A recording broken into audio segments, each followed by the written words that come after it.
1,5 million de personnes dans une petite ville. C'est littéralement l'espace le plus densément peuplé de la planète. Bienvenue dans CKR, le podcast. Je suis Kevin Razier. Comme tous les mardis, j'ai à mes côtés Dr H ici présent. Salut. Ma chérie à la réalisation et au montage, Gaël Canyon. Et on a le showrunner et de l'émission qui est aussi au son, c'est Monsieur Mourad Mokadem. Mani le chat est dehors, je crois. Il va faire toute l'émission dehors. Ouais, ça y est, maintenant qu'il fait beau, il reste tranquille. Ça fait plaisir. J'espère que tu as passé une semaine. Alors là, on enregistre le lundi 3 juin. Aujourd'hui, c'est la Saint-Kevin dans le calendrier français. Bah écoute, hein. Personne m'a souhaité. Ouais, c'est un peu triste. C'est le côté Kevin, en fait. Ouais, je crois que c'est ça. Non, mais c'est pas grave. Les vrais ça. Merci. J'espère que ta semaine a été incroyable. Incroyable, je sais pas, mais j'ai beaucoup lu. C'est bien. Ah ouais. J'aime bien quand je lis beaucoup, c'est bien. Moi, j'ai fini Propaganda de Bernays. Parfait. Trop content. Donc, parfait, trop parce que bien. le sujet de l'émission d'aujourd'hui, c'est la problématique, c'est la suivante. Est-ce que nous avons été victimes de propagande? Pourquoi on en parle? Par rapport à l'intervention de Benjamin Netanyahou sur LCI qui s'adressait aux Français. Voilà. Alors ça, c'est quand même dingue, c'est sans précédent. Un chef d'État, un premier ministre étranger. C'est chef d'État, hein, c'est le chef de Ah oui, là-bas, c'est qui s'adresse yeux dans les yeux aux Français, même s'il y avait normalement Darius Rochemin. Mais évidemment, comme c'était. Il paraît qu'il était là. Il paraît qu'il était là, mais en vérité, il pouvait pas trop le... Tu sais, parce que parfois, il parlait, mais l'autre, il continuait, machin, parce qu'ils étaient pas dans la même pièce. Bah non. Donc, du coup, en fait, ça a permis à l'argumentaire de se dérouler tranquillement. Parce qu'il y a mandat d'arrêt, quand même. Ouais, voilà, c'est ça, c'est qu'il y a une demande de mandat d'arrêt. À l'heure où on parle, il y a la demande qui a été faite par le procureur de la CPI, Monsieur Kahn, qui est maintenant devenu le procureur antisémite pour ceux qui sont pas contents. Voilà, ça me fait trop rire ça aussi, hein, comme ils ont tout de suite... Et il a dit Inch'Allah une fois dans un des posts. T'as vu la polémique sur ça? Oui. Bah oui. Terminé. Merci de nous soutenir comme d'habitude. On va lire vos messages trop mignons. Je voulais juste vous annoncer aussi quelque chose sur le Tipeee. Ça y va à fond. Et d'ailleurs, je remercie toutes les personnes qui ont participé au Tipeee là, depuis le mois dernier. Merci beaucoup. On a Athème, Christophe, Laurence, Fatia, Aziza, Zachary, Sofiane. Ça, c'était en juin. C'est pour ce mois en cours. Et toujours... Il y a Sia, Mytech, Wafa, Farial, Sabine qui ont participé aussi.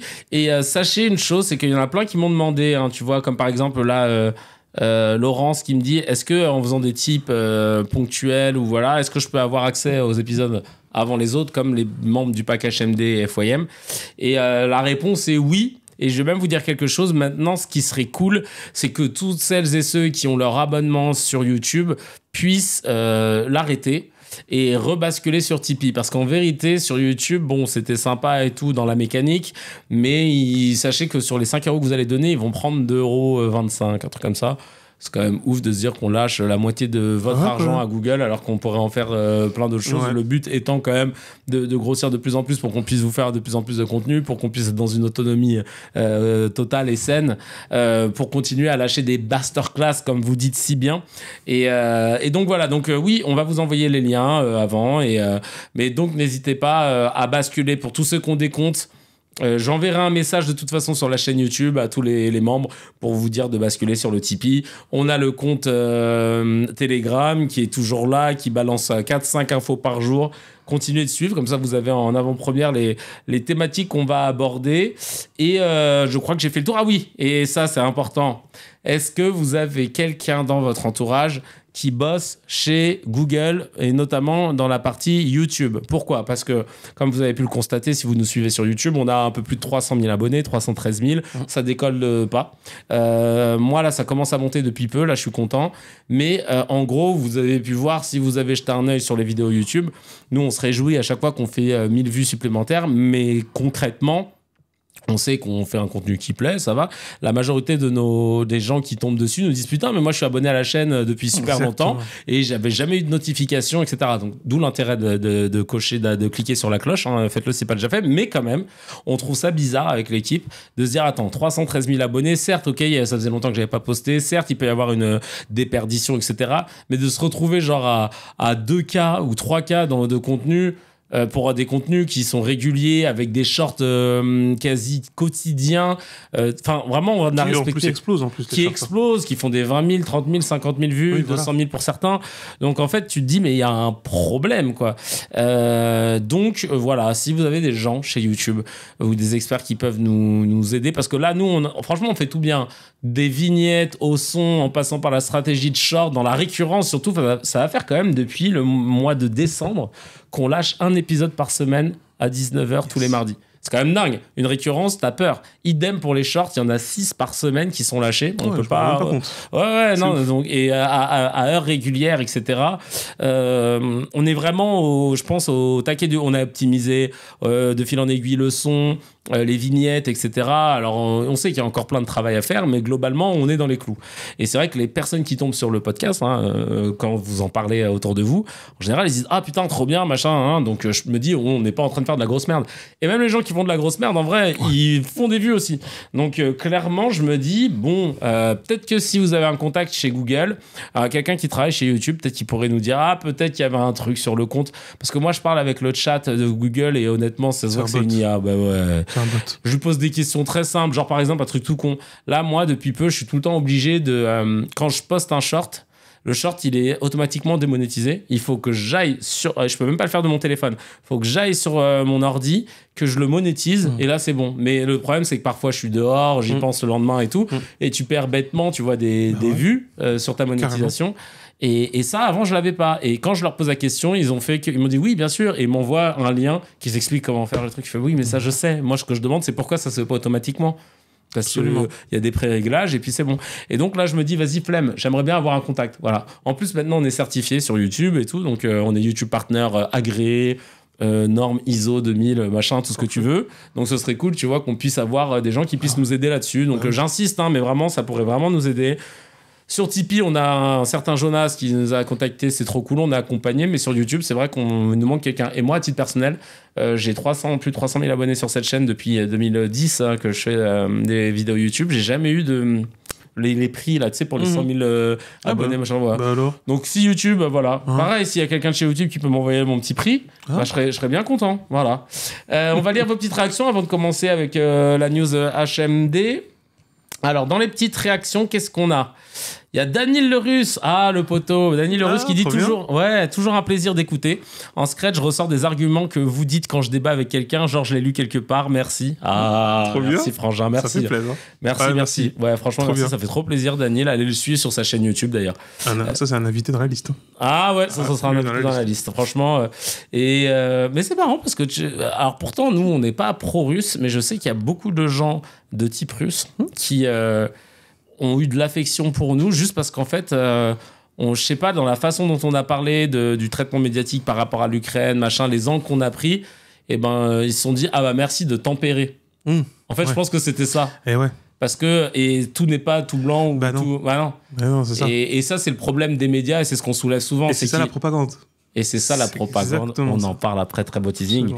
Il y a Nilza qui dit ça fait 2 semaines que j'ai découvert le CKR et c'est incroyable. J'apprécie beaucoup les sujets et surtout votre façon de réagir et de donner les outils pour comprendre et analyser les infos. D'ailleurs, je fais tous vos podcasts car ce sont une mine d'informations et d'apprentissage. Merci trop plaisir. beaucoup. Ça fait vraiment trop plaisir. Moi, il y a des gens, je t'en vois parfois, qui me disent tiens, j'ai acheté ce livre que vous avez cité, merci machin. Alors ça, c'est une victoire. Vraiment, ça fait extrêmement plaisir. Ça, c'est l'éducation nationale, là, si vous nous voyez là. Je sais pas, mais voilà. L'éducation nationale, quand même. Ils ont pas d'oseille, j'allais dire, envoyez-nous, mais on sait qu'ils ont pas d'oseille. On va vous en envoyer. Voilà, c'est ça. Voilà, on va vous envoyer. Envoyez-nous des gens pour regarder et nous, en échange, s'il y a un peu de rémunération, on partage. Wow, alors là, c'est Westside qui dit waouh, les gars, vous montez en puissance. Je vous suis depuis le commencement. Oh, c'est cool. Et si mi flair est bon, vous allez très vite recevoir la médaille complotiste de la main de Fourest & Co. Si c'est normand, c'est la meilleure distraction. T'inquiète.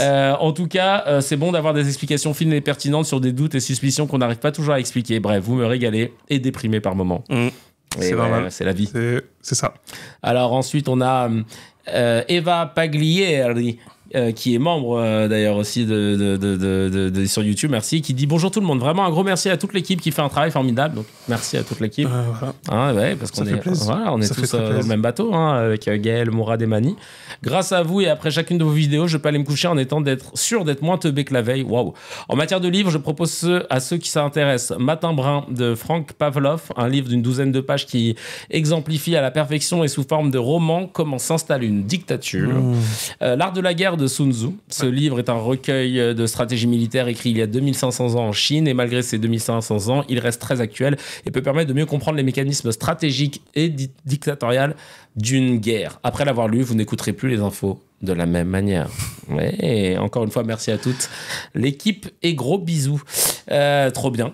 Il y en a un autre user qui, bon, il a un code, il a pas mis de nickname. Trop important de continuer à dénoncer les comportements déplacés de certains hommes, connus ou pas. Bravo. Ah oui, ça aussi, c'est notre combat. Merci beaucoup. Rafraîchissante. Ouais, j'ai pas le nom du gars. Rafraîchissante et sans concession. Cette émission est un véritable souffle d'air frais dans le paysage audiovisuel. Putain, on dirait un communiqué de presse. Ouais. J'adore. Elle incarne une vision engagée et authentique de notre société, un miroir honnête dans lequel chacun peut se reconnaître. On t'embauche en vrai. C'est un article. En vrai, bah ouais, c'est un article. David Mallet, c'était Rama là qui a parlé. Anna, c'est Marquez qui dit: je porte la même analyse sur l'état de notre France qui se tourne ou se retourne vers une partie nauséabonde de notre histoire. Je suis sincèrement inquiète. Je pense même à quitter la France avec mes enfants. Pourtant, je l'aime, ma France. Et tu n'es pas la seule. Absolument. Et tu n'es pas la seule, malheureusement. Carrément pas envie. Hein. Ah bah, c'est clair, ça donne pas envie de rester. Et en vrai, c'est pour ça qu'on est là. C'est pour ça qu'on fait ça. C'est pour ça qu'on fait ça aussi, c'est pour dire les choses, à défaut de juste rester passif et de se dire putain machin. Nous, à notre petit niveau, si tu vois, parmi ceux qui nous écoutaient en podcast sur Apple, sur Spotify, sur Deezer, qui nous écoutaient sur YouTube, ou qui tombaient parfois sur les vidéos sur Insta, Facebook ou sur TikTok, en fait, je me dis, ou qui nous suivent même sur le Telegram, si parmi vous, on a réussi à semer une ou deux graines et qu'il y a une personne qui va faire mûrir ses réflexions et qui peut-être parmi vous, il y a peut-être un futur président, une future présidente de la République, peut-être quelqu'un qui va devenir un très grand chef d'entreprise ou quelqu'un qui aura du pouvoir et puis il grandira avec cette petite graine qu'on a semée et il se dira par contre là-dessus, moi j'aimerais faire ci ou j'aimerais faire ça. Et c'est là en fait que le travail il prend son sens. C'est là, on n'est pas juste nous en train de s'écouter parler, en vérité c'est qu'on sème des graines. On a la chance d'avoir en plus un docteur incroyable parmi nous qui nous abreuve de son savoir. Je parle de moi. Et j'avais un doute. Et donc c'est une chance aussi de trouver cet essence. En fait, c'est trop bien de se dire qu'on a quelque chose qui a une rigueur scientifique, mais qui a une vulgarisation du ghetto. Voilà. Non mais tu sais quoi, en soulignant ce que tu dis, il y a un truc aussi que je trouve important. Tu l'as remarqué d'ailleurs, on voit avec les commentaires. On fait résonance aussi à ce que pensent les gens. Ouais. Tu vois, des fois, en gros, qui savent pas comment l'exprimer. C'est exactement ça. C'est-à-dire que, en fait, au final, on n'invente pas l'eau chaude. On essaie de mettre en lumière certaines choses, c'est certain, comme le font d'autres chaînes très bien aussi, exactement. Oui, big up à Blast, Canard Réfractaire, carrément. Sally, que les gens, apparemment, ça fait fondre certains. C'est des gauchos, mais c'est bien en fait, parce que c'est un magnifique argument de dire que c'est des gauchos en fait. Ah bah de ouf. Mais vas-y, gars, en fait, vas-y, montre-moi toutes les références. Daniel Raz. Voilà, de bouquins, etc., qui détricotent ce que ces gens-là disent. C'est ça qui est intéressant. C'est ça. Parce que là aussi, en gros, on en parlera sur la question de l'interprétation ou pas d'interprétation, sur les messages, etc. À chaque fois, quand on donne nos sources et quand on donne quelques livres, etc., l'objectif, c'est que les gens approfondissent leurs réflexions, lisent davantage, musclent leur jeu, comme on dit, c'est-à-dire leurs arguments, et qu'en fait, on évolue toujours vers le mieux, en fait, pour mieux comprendre ce qui se passe. Et franchement, moi, je pense que c'est déjà stylé comme projet. On va attaquer très vite le sujet sur est-ce que nous sommes victimes de propagande actuellement en France. Là, je voulais juste parler d'un truc qui se passe au moment où on enregistre. Là, il est 21h46, lundi 3 juin. C'est un peu la soirée de l'enfer. C'est Bernard-Henri Lévy, le philosophe autoproclamé, qui a fait une soirée de mobilisation au Théâtre Antoine, l'Europe contre l'antisémitisme. En fait, ce qui est donc là, c'est en live stream. On a regardé. Honnêtement, c'est ultra chiant à regarder, mais je me suis dit peut-être que ça allait être intéressant tout ça, parce que évidemment, on est tous contre l'antisémitisme, mais de faire une soirée contre ça à ce moment-là, juste après qu'on ait tous condamné ce qui s'est passé à Rafah, etc. Tu sais, t'as l'impression que... C'est un peu déplacé. Ouais. Un petit peu. C'est genre... Je sais pas, il y a un problème tu de vois timing. que... Ouais, voilà, c'est ça. C'est que tu vois que d'un coup, t'as perdu le peuple et le grand public au sens large, et même d'ailleurs des personnalités médiatiques et tout, parce que le All Eyes on Rafa sur Instagram, j'ai pas vu les derniers chiffres, mais il y a quelques jours, il était à 43 millions de partages, ou 45, ce qui est énorme. Absolument. 43 millions de personnes uniques, hein, je rappelle, parce qu'ils ont partagé sur leur page. Donc les gens, à part ceux qui ont plusieurs comptes Instagram, globalement, c'est vraiment des comptes uniques. Donc ça prouve qu'il y a eu un élan très spontané. Bah ouais. Et BHL se dit, on va faire une soirée contre l'antisémitisme, faut pas oublier l'antisémitisme. Hein. Et plutôt que de se dire, venez, on fait une soirée contre... Mais c'est les pas contre, horreurs, c'est pas contre ça pour qu'ils la luttent. l'unité, mais c'est pas contre ça. Ça, c'est une, on sait, c'est une contre. En vrai, c'est une contre-soirée pour ça s'appelle un essayer contre-feu. Ouais, voilà, c'est ça. C'est une contre-soirée pour dire oui, certes, le Netanyahou a fait ça, mais vous savez pas ce qui se passe en ce moment, machin, et tu détournes le regard. Et quand tu vois les gens qu'ils ont invités, donc déjà, moi, je suis assez étonné de voir qu'il y a. Enfin, quand je dis étonné, vous allez comprendre, je suis pas étonné. Ouais. Yael Braun-Pivet, la présidente de l'Assemblée nationale, Gérard Larcher, président du Sénat, et Anne Hidalgo qui est là, maire de Paris. Et tu dis déjà, les trois sont là. Est-ce que vraiment vous pensez que, au-delà de dire c'est leur place, non, oui, pour dire l'Europe contre l'antisémitisme, déjà l'Europe. Déjà, ça même, le choix de dire l'Europe, et pas genre contre l'antisémitisme, ou alors de pas dire la France contre l'antisémitisme. Non, c'est l'Europe carrément. Ce qui fait énormément écho au discours de Netanyahou, dont on parlera après, où il appelle en gros à cette union judéo-chrétienne, de civilisation judéo-chrétienne. On peut pas la couper de la propagande justement qui a été posée en fait. En fait, c'est ça, c'est que c'est clair. Et c'est vrai que parfois, tu sais, j'ai trop envie de faire des tests à chaque fois, mais bon, qui serait, comme j'en parle, c'est trop tard. Me dire, j'aimerais bien faire un truc genre l'Europe contre l'islamophobie, une soirée comme ça, et de voir si je les invite, est-ce qu'ils viennent. La présidente de l'Assemblée nationale, le président du Sénat, parce que quand même en termes de... C'est un petit peu difficile. Oui, là c'est les hautes figures de l'État. Hein. Ouais, c'est les hautes figures de l'État. La 3 et le 2. En fait, pour savoir un peu si la soirée elle va être bonne ambiance ou pas, il suffit de voir qui va être invité. Quand tu sais qu'il y a Caroline Fourest, qu'il y a Yvan Attal, qu'il y a Manuel Valls. Déjà, voilà. Bon, voilà. Je crois que tu vas commencer par ça. Il y a Manuel Valls et il y a Philippe Val. Il y a les deux Val. Oh. Alors là, déjà, là, t'es dans la merde. Jean-Michel Blanquer, vous rappelle l'ancien ministre de l'Éducation qui disait que les enfants musulmans ne voulaient pas s'asseoir à la maternelle sur les sièges, les chaises de couleur rouge. Parce que le rouge, c'est la couleur du diable dans l'islam. Et il l'avait dit dans le plus grand des cas. Ouais, là, on commente un peu. Et personne l'a retenu. Donc là, je m'en profite parce que maintenant qu'on a la parole. Ouais, incompétent qu'il était. C'est un ouf de dire ça en vrai, là. Comme tous. Sa tête chauve, là. C'est un truc de ouf, lui. Non, mais vraiment, là. Mais ça, était gentil, hein, parce qu'il a d'autres casseroles, ce bonhomme. Hein. Ouais, c'est clair. Bref, en gros, quand tu regardes qui ils ont invité, tu te dis, ah oui, Manuel Valls, j'en parle pas, là, la girouette, là. Lui, tu te rends compte qu'à l'époque, moi, ça m'a marqué. Manuel Valls, à l'époque, il y avait le Grand Journal quand il était Premier ministre. Il avait fait le Grand Journal pour dire qu'il voulait faire interdire Dieudonné à cause de sketchs antisémites et tout. Et dans la foulée, sa collègue ministre de la Justice, garde des Sceaux, Christiane Taubira, avait été traitée de singe par des militants FN. Et ça m'avait choqué de voir qu'il n'avait pas fait les tours des plateaux télé pour genre... Il n'y avait pas un truc à l'Assemblée même ? Je suis en train de me demander là. En tout cas, moi, je me souviens pertinemment de cet exemple-là parce que c'était celui que je sortais à tous mes potes en disant, mais pourquoi il prend pas la parole là-dessus ? Parce que c'est hoche quand même, ça aussi. C'est super grave. Et le mec, il prend pas les patins de sa Zinku, mais par contre, il fait des émissions spéciales où il dit, ouais, je vais interdire Dieudonné machin, je vais mobiliser le Conseil d'État. Il avait fait un truc de ouf que... Même si ça vous semble logique, parce que sketch antisémite, il faut faire quelque chose, etc. Mais normalement, on a les outils nécessaires pour pouvoir le faire. Tu n'es pas obligé d'avoir un Premier ministre qui, au final, a fait une pub de ouf, comme il l'avait dit. Et surtout, d'un point de vue juridique, il y avait plein de choses, il y avait plein de manquements. Hein. C'était pas normal de passer par un Conseil d'État. C'était pas normal qu'on ait... en la personne d'Arnaud Klarsfeld, là je suis très technique ce soir, là je suis remonté. Arnaud Klarsfeld, il était dans le Conseil d'État. Et en même temps, dans le même moment, il était invité sur les plateaux où il disait qu'il appelait au trouble à l'ordre public pour que devant les salles de Dieudonné pour qu'on annule les spectacles de Dieudonné. Là, je suis pas en train de défendre Dieudonné, mais je suis en train de vous défendre le droit en fait, dans le sens où tu peux pas appeler au trouble à l'ordre public et ensuite après être au sein du Conseil d'État et de dire on annule le spectacle parce qu'il y a un trouble à l'ordre public.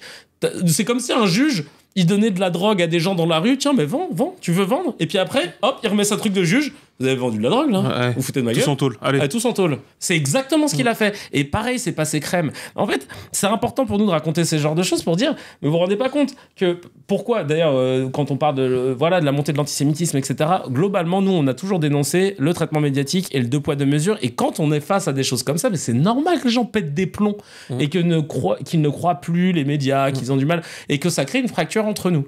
Et nous, notre but, c'est justement d'essayer de colmater cette fracture en essayant de rééquilibrer. Parce que le but, c'est pas de dire lui, il est là, et ben je veux qu'il soit là. C'est plutôt lui, il est là, et ben on va tous se mettre au même niveau. C'est pour ça, par exemple, que quand les Ukrainiens ont été super bien accueillis chez nous, parce que c'était le cas, avec des frais de scolarité qui étaient exonérés de frais d'inscription à la fac, forfait à 2 € chez Free, 2 € par mois, machin, là.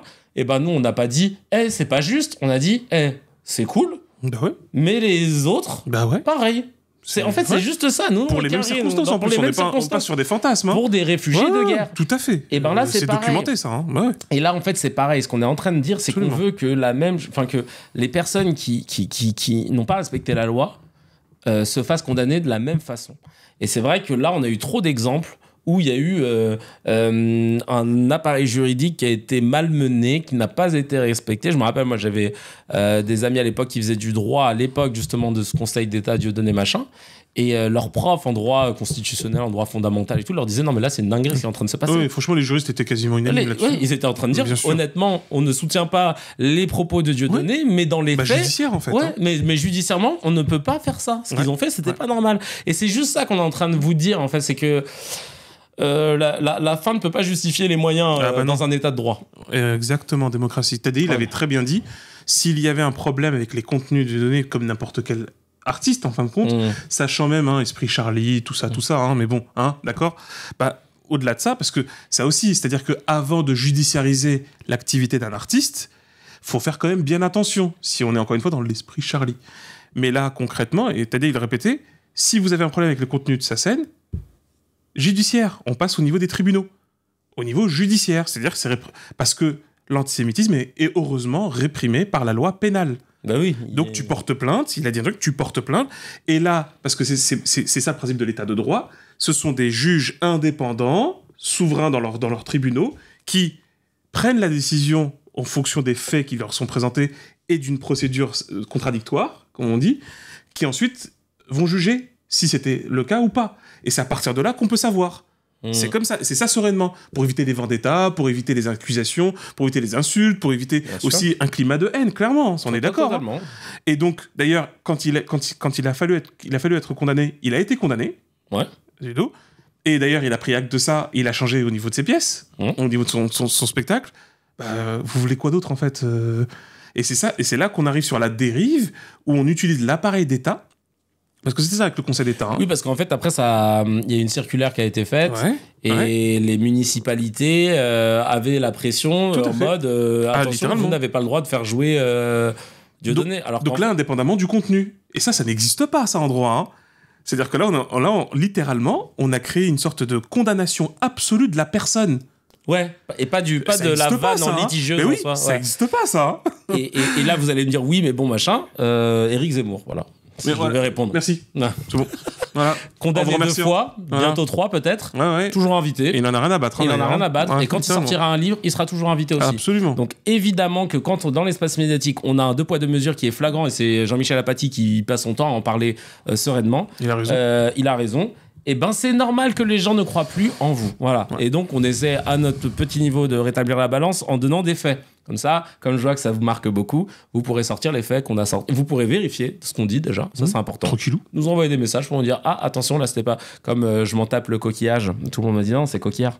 C'est bien, tu peux l'introduire un coquillage. Oui, pourquoi pas. Regarde, c'est la porte ouverte à toutes les fenêtres. Voilà. Gad c'est rentré dans le. Ouais, personne ne sait à quoi ça allait être coquillage. C'est la même chose. Allez, on passe à la news HMD. News HMD, là c'est franchement je trouve ça pas mal. Alors peut-être qu'après tout le laïus que je viens de faire, vous allez dire putain, les islamo-gauchistes, vous me faites chier, mais c'est pas grave. Oui. En vrai, tant mieux. Non, parce qu'en fait, en gros, c'est une Française qui est en Australie et elle a fait une petite vidéo pour dire putain, en fait, j'ai vécu une scène et honnêtement, je me suis dit putain, en France, ça aurait jamais été le cas. En gros, elle travaille dans une boîte et il devait faire un petit un genre de déjeuner spécial en rapport à une fête qu'ils font chez eux, tout ça. Et là, quand ils ont fait leur petit comité de l'ambiance pour savoir comment organiser la fête, t'as 1 ou 2 employés qui ont dit « Ah, mais non, on a tel collègue qui fait le ramadan, parce que c'était pendant la période de ramadan. Du coup, elle pourra pas participer au déjeuner. » Et là, tout le monde a dit « Ah, bah, alors dans ce cas, on le décale et on fera à telle date, machin. » Et elle disait « Ça vous semble con, mais je sais qu'en France, jamais de la vie, il y aurait eu cette prise de considération, sachant que ça n'a coûté rien à personne. C'est juste, bah, on a décalé la date, c'était pas grave, c'était un truc... Et elle disait, c'est ouf, comment c'est une autre mentalité. Et pareil, elle disait, même à un moment, il y a un des collègues qui allait voir des collègues non musulmans, qui allait voir des collègues qui faisaient la prière, qui leur disait, hey, si vous voulez faire la prière et tout, et que vous trouvez pas de salle de pause pour la faire, etc., vous me dites, et moi, je vous en trouve une, et puis je vous laisse, machin. Et elle disait, putain, mais quand je vois et tout, nous, comment ça part en débat, machin. Nous, en France, ça part en débat sur des prières qui ne sont pas faites. Ouais. Tu te rappelles le débat sur il y a des universités où des élèves se mettent dans le couloir pour faire la prière à la fac. Et t'as tous les gens qui sont à la fac qui disent bah laquelle ? Oui, ça serait bien université, déjà. Ouais. Déjà. Ah mais si, l'université de Kaboul. non mais tu vois, nous on a des débats sur des trucs qui se passent pas, alors que là-bas en fait ça se passe et c'est pas un débat. C'est là c'est clairement symptomatique. Bon, en fait, c'est intéressant parce que là, en vrai, cette information, tu soulèves 2 trucs. Le premier, c'est sur la question des modèles culturels, tu sais, au niveau de l'entreprise, etc. Ils sont dans un truc britannique. Voilà, anglo-saxon. Exactement. Qui a des points positifs, mais il en a des très négatifs. Oui. Voilà, parce que c'est clair, il faut qu'on se le dise. Hein.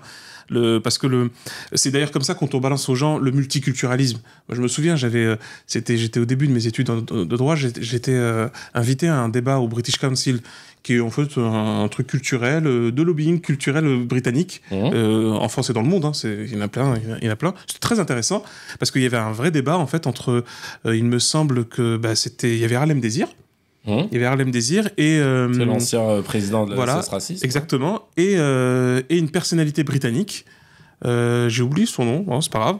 Et en fait, il y avait vraiment ce débat de multiculturalisme, comme il dit à l'anglo-saxonne, ou le système universaliste français. Sécularisme. Voilà, exactement. En fait, justement, après même, il parlait de la question de l'identité française face au multiculturalisme britannique. Nous, on est plutôt dans l'assimilation. Voilà, exactement. Eux, ils reconnaissent les communautés. C'est ça. Le communautarisme. C'est exactement ça.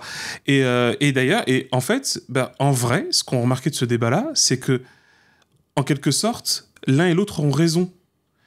Mais qu'il faut avoir une intelligence pour réussir à les faire composer tranquillement, dans le sens où il faut arrêter avec ce que d'ailleurs maintenant c'est conceptualisé dans les sciences sociales, le colorblind, ou le colorblindness. De pas reconnaître la différence entre d'être aveugle sur le fait que, attends, les gars, ils ont notre culture et ils sont traités de manière pas très correcte. Donc il faut reconnaître ça. Il faut reconnaître qu'ils ne disposent pas forcément d'autant de droits que d'autres. Donc ça aussi, voilà, c'est ça en fait, c'est ces ajustements-là. C'est ce que d'ailleurs dans un autre champ, mais les Canadiens appellent les accommodements raisonnables. Tu vois, voilà, c'est des accommodements raisonnables qu'on fait au niveau de la loi. Ça c'est une réalité. De l'autre côté, pour assurer, et c'est ça l'esprit républicain, pour assurer l'égalité républicaine, on doit veiller à ne pas te traiter selon ta différence. Et ça, c'est intéressant. C'est-à-dire que ce qui compte, c'est ta citoyenneté. Tu vois, et même si t'es pas citoyen, c'est-à-dire même si t'es par exemple un étranger, etc., mais tu vas être traité comme étant un individu à part entière, indépendamment de ta culture ou de ton origine. Ça, c'est très français, justement. C'est très lié à la République, à la Révolution. Et donc, c'est d'ailleurs pour ça que nous avions une grande facilité à donner la nationalité. Tu vois, tu sais, beaucoup de révolutionnaires, au début de la Révolution française, ont acquis la nationalité française grâce à la Révolution. D'accord. T'avais des Américains, etc., des Anglais, oui. Tu vois. Donc c'est ça, en fait, dans ces 2 modèles-là. Donc c'est pour ça que c'est super intéressant de voir que, malheureusement, on a hystérisé le débat sur une sorte de laïcité envahissante qui se trouve là où elle n'est pas censée être. Ouais. Et parfois, elle disparaît là où elle est censée être. Ouais. Tu vois, parce qu'encore une fois, même si tu t'as donné l'exemple de toute façon, sur les entreprises, il y a pas mal de collègues, hein, j'ai vu pas mal de collègues en sociaux comme en sciences de gestion, parce que ça préoccupe les entreprises sur la question justement du fait religieux en entreprise. Et pour le dire vite, la plupart font une preuve de paresse en disant laïcité, sauf que rien à voir. Rien à voir. Vraiment, là, pour le coup, rien à voir. C'est de la facilité. Et voilà, parce qu'il veut pas trop s'emmerder. Et d'autres disent, non, mais il faut tenir compte. C'est-à-dire, autant déjà, ils demandent des post clubs, bah, sinon ils veulent prier, bah, vas-y. En fait, faut aménager une salle et c'est parce que c'est normal. Ça fait partie intégrante de notre vie. La plupart des gens sont salariés, hein, comme on l'avait dit, un bon gré, mal gré. Et ben, à un moment donné, c'est quand même, hein, c'est du 2/3 de ton temps, hein, de vie. Donc, tu peux pas commencer à mettre de la laïcité là-dedans, hein. Ça va poser un problème. Ouais, mais surtout, vraiment, et pour conclure là-dessus, honnêtement, la prière, moi je me rappelle qu'à l'époque, quand j'étais chez On me demande qu'à en rire, il y en avait qui faisaient la prière parmi les artistes, tu vois. Ok, cool. Et qui me disaient, Kevin, tu peux juste te mettre devant la porte et tout, je fais la prière et machin.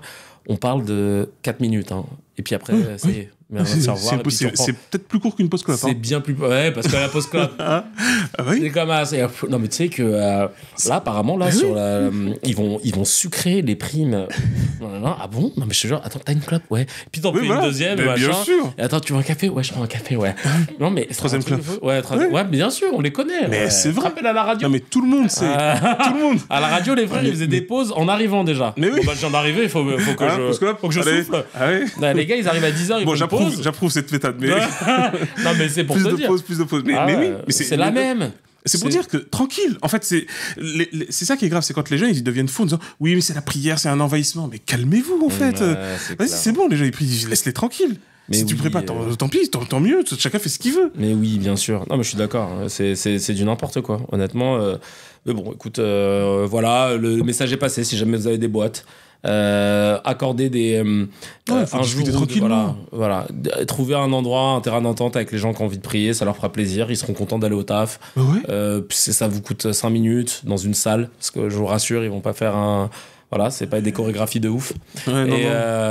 Et par la même occasion, si vous avez des boîtes, accordez un jour par mois ou deux de congé menstruel. Ouais, ça serait pas mal, ça. Ce serait pas mal aussi. Ouais, vraiment. Et là, vous faites l'initiative, attendez pas une loi. Ouais, voilà. Et franchement, vous serez les meilleurs boss du monde. En plus, ils ont des certifications pour se revendiquer là-dessus. RSE ou Best Place to Work, etc. Et tout ça, ça. Oui, plutôt que de payer des Happiness Managers. Voilà, exactement. Ça, c'est trop les boîtes, des trucs de façon Silicon Valley. Happiness Manager. Ignoble. Ignoble. Déjà, le capitalisme dans toute sa splendeur. Ah oui, tu te rends compte, t'es obligé de trouver quelqu'un pour rendre heureux les gens. Enfin, c'est triste. C'est tellement fake. Allez, on passe tout de suite au mezzé, les petites news à picorer entre amis à l'apéro. Là, c'est la scène. La scène. On est dans la même thématique. Hein. Ah ouais, c'est ça. La scène dégueu. Il y a 50 000 mètres cubes d'eau usée qui ont été déversés dans la Seine à cause d'un dysfonctionnement du système de pompage dans les Yvelines.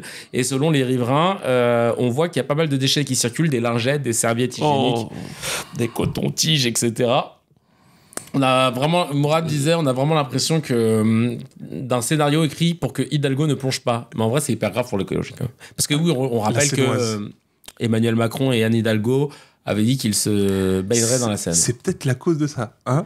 Coïncidence? Je ne pense pas. Ouais, j'avoue. Il y a eu plein de réactions, en tout cas. Entre gestes dégueux et gestes héroïques, ouais, je te jure, l'histoire se prononcera. Il y a Ilan qui dit, mais c'était pas dans 2 semaines qu'Hidalgo allait se baigner dans la Seine? Je te jure. Bon, attends un peu. Il y a Dora qui dit, fallait attendre que Macron se baigne avant de balancer l'info. Grave.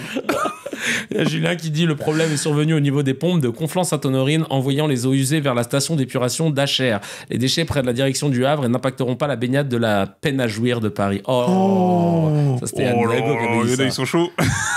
Julien, il allait se renseigner. Ouais, exactement. Et donc mince alors.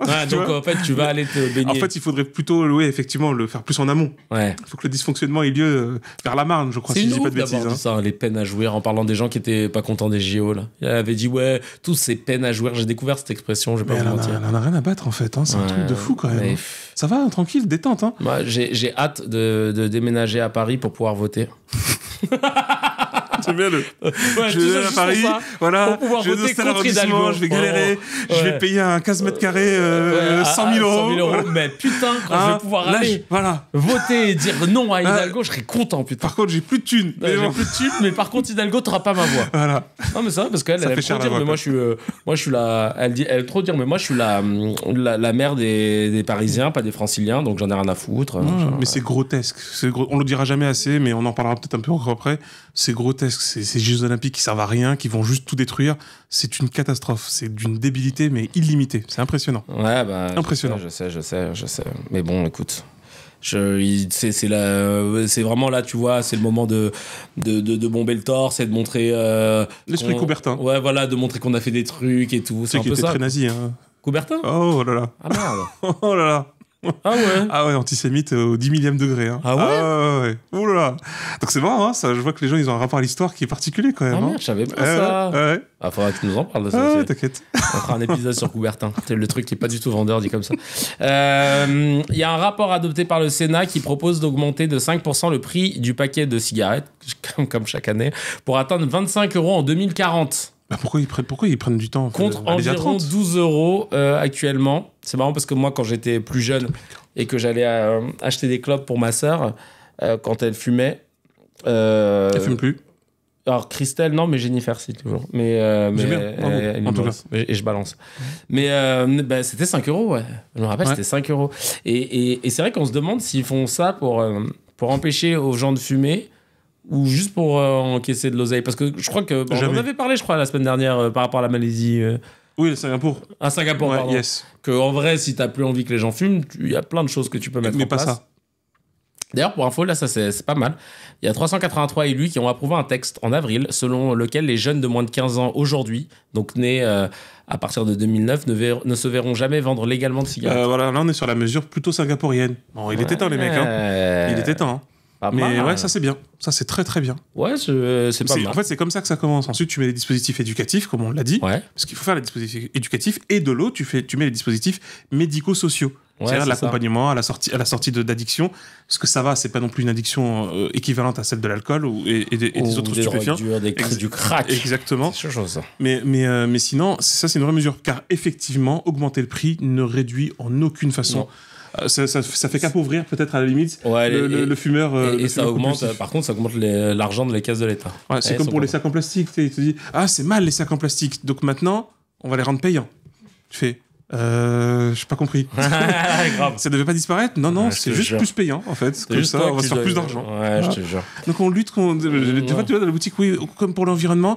Alors maintenant, Parce bah, que il c'est est à- censé être dissuasif, mais franchement, quand t'as pas le choix, tu Mais t'en fous. jamais. En plus, c'est quoi? C'est 15 centimes. Moi j'aimerais bien avoir les chiffres des ventes de sacs plastiques. Ça serait Ouais, très j'avoue. amusant. Ouais, Ça- j'avoue. hein, franchement. Il y a Science Infuse qui dit le tabac est une addiction, ça va juste appauvrir les dépendants s'il n'y a pas une politique de sensibilisation concrète à côté. Fusion Voilà. cérébrale. Je pense que ça, c'est le deuxième compte d'Amza, il nous l'a pas dit.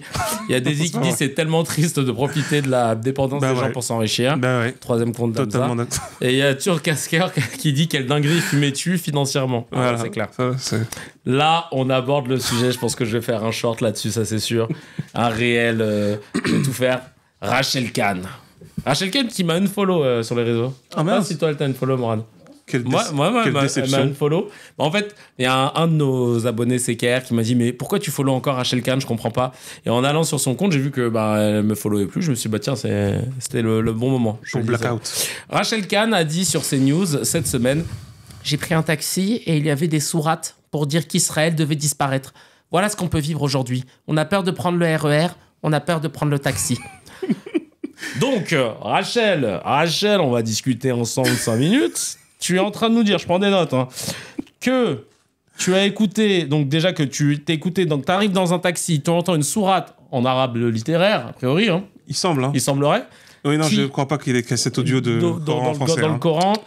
Ouais, voilà, qui dit que donc dans le Coran, un Donc, elle livre parle arabe, qui c'est date de presque 1400 ans, Ouais, c'est ça, c'est 1400 et quelques. et 40 années. que dans ce livre de 1400, il parle d'un État qui est né il y a 76 ans, 76 ans à peu exactement. près, Voilà. et qui appelle à sa destruction, voilà. Donc tu te foutrais pas de notre gueule. Et c'est ouf parce que genre tout le monde a souligné ça, Et personne ne l'a, tu sais, rappelé et tout. Je suis allé checker sur ses réseaux, j'ai pas vu de démenti de sa part. Peut-être qu'entre-temps, elle en a fait, je sais pas. Mais tu connais, hein, en général... Non, mais là, c'est trop gratuit. Non, mais là, c'est dingue. Parce que tout est faux, en fait. C'est juste que tout est faux, vraiment. Parce que c'est quoi? Elle a lu ça dans la 200e sourate, peut-être Oui. Hein, c'est comme ça qu'elle a été inspirée. Mais tu sais, tout est absurde. En plus, c'est gratuit. C'est complètement gratuit. C'est n'importe quoi. Mais construis mieux tes mythos. En fait, ouais, trouve autre chose. Ouais. Dis, je sais pas, dis qu'il y a un gars qui a dit ça, mais c'est n'importe quoi. C'est vraiment n'importe quoi. T'as Mourad qui demande, c'est pas la sourate 17? La sourate Al-Isra, la sourate 17, c'est la sourate de l'ascension. En fait, oui, mais alors bon, déjà je crois qu'elle est pas du tout au courant de ça. En fait, non mais littéralement, le Coran fait très régulièrement mention de ce qu'on appelle les enfants d'Israël. Ô enfants d'Israël, certains le traduisent par enfants d'Israël, d'autres le traduisent par peuple d'Israël. D'accord. C'est Bani Israël, parce que c'est même utilisé en hébreu, Bnei Israël. D'accord. Tu vois, et qui veut dire les enfants d'Israël. Aujourd'hui, justement, ceux qui se revendiquent israélites disent les Bnei Israël, les enfants d'Israël. Le Coran en parle beaucoup, contrairement à ce que certains peuvent croire, positivement, c'est-à-dire comme disant que Dieu vous a sauvé, Dieu vous a comblé de ses faveurs, Dieu vous a libéré du joug de Pharaon, Dieu vous a envoyé ses prophètes et ses messagers, etc., etc. Et justement, disant que par contre, s'il est pris chez certains d'entre vous une forme d'arrogance et de mépris pour la vérité, alors des serviteurs redoutables viendront détruire vos cités. Voilà, c'est arrivé à l'époque de Masada, donc les Romains qui ont détruit le temple. La Judée-Samarie, comme certains l'appellent. C'est arrivé régulièrement. Les Persans aussi, avec Nabuchodonosor, donc qui a envahi aussi, qui a tout détruit sur son passage. Enfin, donc à partir de quand? En fait, c'est bizarre qu'elle le voit elle tout de suite dans une sorte de futur qui n'a juste aucun lien. Oui, et puis au passage. Et encore une fois, comme on dit, la probabilité que tu tombes sur un chauffeur de taxi qui écoute des récits coraniques en français. Ouais, ça serait très curieux ça. Hein. Et qui tombe et sur ce passage-là. Enfin, en plus, oui, là ça fait trop. Ouais. Oui, parce qu'il y a peut-être beaucoup de passages, mais il faut vraiment tomber dessus quand même. Hein. Faut le vouloir. Il y a la Bladzer qui dit la mythomanie n'est jamais finie. De fou. Décryptant qui dit il fallait bien une version féminine de Meyer Habib. Pas mal celle-là. On fera un jour un focus sur lui pour comprendre quel est le deal pour le laisser impunément être tout sauf républicain, être tout sauf patriote. Enfin, si, il l'est, mais pas de la France. Ah non. Non, mais c'est une dinguerie. Du tout, il est en roue libre totale et on lui pardonne beaucoup trop de choses. C'est une racaille. Ah ouais, vraiment. Une vraie racaille. Et il y a Candice qui dit « Oh, pauvre chou, t'as peur de prendre le taxi et le RER, alors qu'il y a des enfants qui ont peur de mourir ou de voir leur famille périr devant leurs yeux. Chacun ses priorités, finalement. » C'est bien de soulever ça, parce que c'est le truc de l'indécence, en fait. Et c'est ce qu'on disait par rapport à l'événement des ténèbres, là, de soi-disant, on veut lutter contre l'antisémitisme. Parce que, en réalité, si tu veux, on le répétera jamais assez, si tu veux lutter contre l'antisémitisme, il faut lutter contre ses vraies causes. C'est-à-dire la haine, le mensonge, la confusion et le mépris des uns envers les autres. C'est ça l'enjeu. La psychologie sociale est quasiment unanime, que ce soit le racisme, l'antisémitisme, la judéophobie, la négrophobie, la xénophobie, l'homophobie. Il y a une solution qui est radicale et qui était justement précisément dans l'esprit républicain, c'est le fait de vivre les uns avec les autres. C'est de multiplier les espaces d'échange, de multiplier les occasions de mélange, les occasions où les gens se côtoient. C'est en multipliant ça et en apportant davantage de connaissances, de culture, que les gens, à la fin, ils arrêtent de se détester, en fait. Hein. C'est aussi basique que ça. Et, par contre, également, c'est en réprimant tous ceux qui forgent des mensonges sur les peuples et sur les cultures. Je sais pas, je pense à un certain Eric. Voilà. Et aussi contre justement les appels à la haine, l'incitation au racisme, etc. C'est en faisant tout ça. Et par contre, oui, mélanger une population, un peuple, une culture ou une communauté, la confondre, l'amalgamer avec des pratiques parfaitement criminelles, ça y contribue pas non plus à la lutte contre l'antisémitisme, le racisme, la xénophobie, toutes les haines. D'accord ? Donc, se mettre à vouloir faire du génocide washing, de vouloir essayer de nettoyer, de faire du service après-vente à un génocide, à un crime immonde qui a lieu sous nos yeux, sous les yeux du monde entier, en disant mais oui, mais non, non, ça par contre, c'est pas bon. Vous ne devriez pas faire ça normalement. Là, tu vas pas aider. Ça, c'est clair et net. Dernière petite news à picorer avant d'attaquer le no comment. Et notre sujet sur sommes-nous victimes de propagande, j'ai trop hâte d'aborder ce sujet parce que j'ai lu un livre. Dimanche, il y a une sonde chinoise qui s'est posée sur la face cachée de la Lune. Ah, une deuxième fois. C'est la deuxième fois ? Ouais, il me semble que c'est la deuxième fois. Dans un contexte de rivalité avec les États-Unis et d'autres pays, dont le Japon, l'Inde, la Russie et l'Europe dans son ensemble, cette mission est la 6e du programme d'exploration lunaire Chang et devrait rapporter... Je sais pas comment ça se prononce, parce que c'est Chang-E ou Chang-E apostrophe E. Ouais, je me demande. Non, mais ça me fait gaulerie que ça s'appelle Chang, parce que c'est vraiment genre. On dirait qu'ils ont le fait truc exprès. caricatural. Ouais, le truc claqué, genre ils ont pris le premier nom. Ah ouais. Donc, tout le monde dit ça en plus, à chaque fois. Hein. Dès que tu vas être Sisra. Ah ouais, vraiment. Sisra, dès que tu veux le dire, il y a un chinois, il s'appelle Chang, ouais, voilà. Littéralement. Tu sais, c'est comme si tu m'avais dit, c'était une exploration lunaire africaine qui s'appelle Mamadou. Bah là, c'est pour ça que ça me fait rire, c'est l'exploration lunaire Chang. Et devrait rapporter. C'est trop facile. Ça, ils abusent, les frères. Mais t'as un nom technique. Exactement. L'exploration lunaire HM86, machin, tu vois, la Chang, les frères. Et devrait rapporter 2 kilos de roches lunaires. Mais non, on a le droit de taper dans la Lune écoute. Elle appartient à personne. Techniquement. On avait déjà fait un sujet là-dessus, je crois, à l'ancienne dans Rendez-vous, où, sur la conquête spatiale, on se demandait à qui appartenait l'espace, dans le sens où si demain, moi j'ai les moyens d'aller sur la Lune et de poser ma maison et tout, c'est comment, tu vois. Ah. Et en fait, je crois qu'apparemment, il y a toute une législation pour éviter, mais que normalement, on n'a pas le droit de... Je crois que c'est au niveau de l'ONU que ça s'est discuté. Ouais, je crois, ouais. Ouais, les gens sont des Mais fous, c'est vrai en que ça fait. résume sinon cette histoire-là. Alors la face cachée, tu pourrais expliquer aux gens la face cachée de la Lune? Parce qu'en fait, en gros, parce que c'est vrai que ça c'est un fantasme. Il y en a qui disent qu'il y avait des bases nazies et tout dans les trucs complotistes. Parce que la face cachée, en gros, c'est la face... Parce que la Lune, elle tourne pas sur Non, elle-même. c'est ça, exactement. C'est un exactement satellite terrien, en vrai. Ouais, tout à fait. Un satellite naturel terrien qui ne tourne pas sur elle-même comme nous, par exemple, sur la Terre. Et donc, ça veut dire que concrètement... Là, disons que c'est la Terre. Elle nous montre toujours que c'est la même face. Ouais, elle nous montre toujours la même face. C'est toujours la même face qu'on a. C'est drôle, hein. Ce qui fait qu'il y a un queutru qui est derrière, qui n'est pas éclairé, parce que la Lune, on rappelle, n'émet pas de lumière. Ce qu'on voit, c'est juste la réflexion de la lumière du Soleil. Yes. Donc, ça veut dire que derrière, il y a de l'ombre. Et là, on ne voit que la même face depuis la nuit des temps. Et ce qui a nourri énormément de fantasmes. Et l'un des plus gros fantasmes dans la sphère complotiste ou même science-fiction aussi, hein, beaucoup, c'était de dire qu'il y avait des bases nazies de l'autre côté. Et Non, il y en a juste aux États-Unis, en Europe. Ouais, voilà, c'est ça. Voilà. Alors, Mourad nous dit que depuis 1967, le traité de l'espace pose les fondements juridiques relatifs à l'exploration de l'espace extra-atmosphérique, y compris les astres comme la Lune. Donc l'article, il interdit aux nations de revendiquer... Ouais, l'article 2. Ah oui, ouais. Ouais, il est grosse. Ouais, l'article, il interdit... C'était confusant. Oh,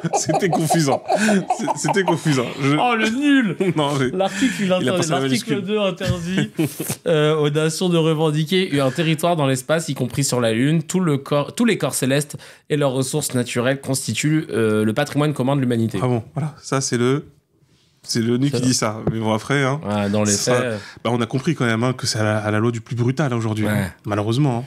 Hein. C'est nul, hein, mais c'est malheureusement comme ça que ça fonctionne. Hein. Pour le moment. Ouais. Alors, Mourad disait que ça résume parfaitement l'humanité. On se bagarre les uns contre les autres pour savoir qui ira en premier sur la Lune ou sur Mars, au lieu de mettre toute notre intelligence commune au service de l'humanité. Ouais. Il y en a qui arrivent assez à dire que dans cette course-là, ça pousse à l'évolution technologique et donc, du coup, les gens en bénéficient. Bon, ça pareil, c'est un vrai sujet. On est sur la thématique du progrès par la concurrence et du progrès par la croissance. Donc, déjà, non, en fait, tout ça, c'est faux. C'est une bonne propagande également, on en parlera. Ouais. C'est une vraie propagande, surtout sur le plan économique. Mais la réalité, c'est que là où c'est le plus intéressant et le plus important, c'est qu'en fait, moi, je dirais plutôt autrement. Je la vois autrement, cette actualité. C'est quand il faudrait beaucoup plus qu'on consacre de temps à l'exploration scientifique, tous ensemble, en commun, tu vois, D'accord. plutôt que de s'écharper aujourd'hui sur ce qu'on fait sur Terre. À se prendre la tête sur des petits lopins de territoire parce qu'on n'a pas des mines de machin, alors que moi je suis vraiment convaincu qu'on est à la petite section maternelle de l'exploration scientifique de tout ce qui est autour de nous, en fait, tu vois, et que parce que précisément on a vu en fait les conquêtes entre guillemets qu'on a faites, j'aime pas ce terme-là, mais les conquêtes qu'on a faites scientifiquement à une petite échelle avec quelques moyens, Mais imagine si toute l'humanité était vraiment de concert. Tu vois, vraiment, on arrête de se prendre la tête. Ça va, ouais, mais c'est utopiste. Oui, mais c'est une tension. Il faut aller vers ça. J'en suis absolument convaincu. Parce qu'encore une fois, la seule ressource qui reste inépuisable, que ce soit sur Terre ou même dans l'univers, c'est la science. C'est le savoir. C'est vrai. C'est la seule qui, si tu la donnes, tu la perds pas. Tu vois, et si tu la partages, elle se divise pas. Elle se multiplie. C'est vrai. Et ça, c'est un truc. Et en plus, on a un appétit, nous les humains. Tu vois, on a un appétit, on veut toujours plus. Mais on veut toujours plus. Ouais. Tu sais, t'as une maison, t'en veux une deuxième. Ouais. T'as une voiture, t'en veux 10, etc. Bah, cet appétit-là, en fait, on peut pas l'enlever. On a compris, c'est notre biologie, on est comme ça, c'est les humains, c'est vraiment même vivant. Donc, on veut toujours grignoter. Ben, en fait, la meilleure manière d'exploiter cet appétit, qui est infini, visiblement, c'est de le nourrir par quelque chose d'infini. Et à l'heure actuelle, la seule qui est infinie, la seule donnée infinie, c'est le savoir. C'est vraiment le savoir. C'est beau. Bah, en tout cas, ouais, c'est vrai que, comme tu l'as dit, ça peut nous emmener loin si c'est ça. Mais un truc de dingue. Ouais. Et en plus, quand on avance, ça change notre vie. Ouais, c'est ça qui est ouf. C'est efficace, c'est concret. Ouais, c'est clair. On passe au no comment. Yes. Le no comment, vous connaissez les bails du no comment. En gros, je lis des actus et on n'a pas le droit de réagir et vous devez jouer le jeu parce que je vois qu'il y en a qui ont commenté la dernière fois sur Insta. Vous n'avez pas le droit normalement. Vous mettez des emojis ou des gifs uniquement pour exprimer vos émotions parce que nous-mêmes, nous n'allons pas commenter, mais bientôt on fera le yes comment. Où on va reprendre toutes les news là, de ces 7 derniers mois où on n'a pas commenté et là on va commenter. Allez, c'est parti. C'est parti pour le no comment. Alors, la Cour des comptes avait proposé, entre autres mesures, la non-indemnisation par l'assurance maladie des arrêts de moins de 8 jours. Ils avaient proposé. Je précise. Mais quand même. Oh, pardon. Non mais oh. C'est dur là. Non. Un ancien candidat du Front National, Jean-Yves Keinec, a effectué un salut nazi et a crié Heil Hitler lors d'une conférence sur l'extrême droite en Bretagne.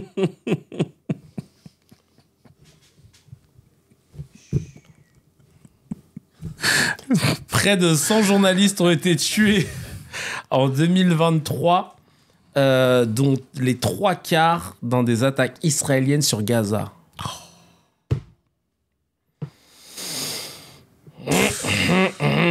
Allez, on passe au thème du jour.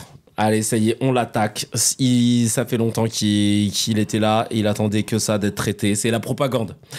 Pourquoi on parle de la propagande ? Parce qu'on s'est posé une question. Sommes-nous dans la propagande, comme je dis sommes-nous, français, dans la propagande d'un autre pouvoir ? Dans le monde.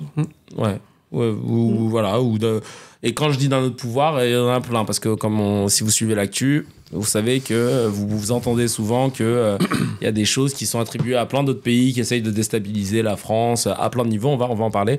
Netanyahou s'est invité sur LCI et TF1 cette semaine, enfin la semaine dernière du coup, pour parler face aux caméras, aux Français, pour faire son propre storytelling sur la situation à Gaza.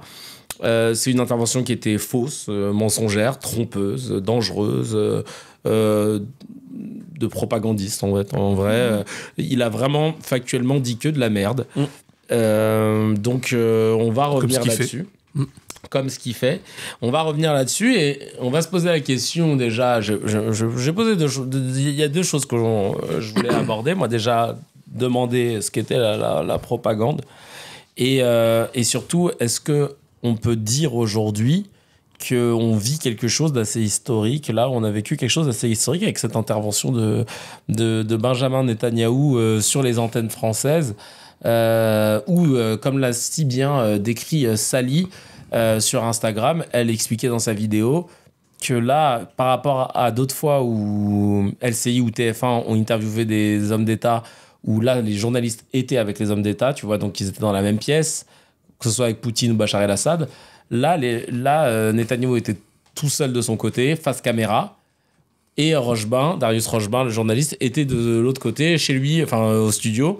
Et donc, en fait, il ne se répondait quasiment pas. C'est-à-dire que même parfois, quand Darius voulait poser des questions, Benjamin Netanyahou, il finissait son argumentaire jusqu'au bout.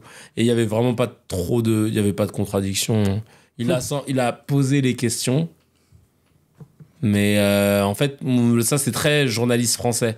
Les journalistes français, ils aiment bien poser les questions, ils s'en foutent des réponses. Oh là là. Alors que tu vois, je veux pas faire le mec, hein, mais les journalistes anglo-saxons, pas pour tous, hein, mais pour la plupart, tant que t'as pas la réponse, ils te lâchent pas l'affaire. Même ceux qu'on n'aime pas, hein, genre, ou qui sont rachauds ou quoi, ou un peu conservateurs ou machin. Je pense à Piers Morgan, là, quand il était face au porte-parole israélien. Ah bah, il l'a pas lâché. Hein. Mais c'est fou. Il a dit, vous avez tué combien de personnes du Hamas et combien de civils?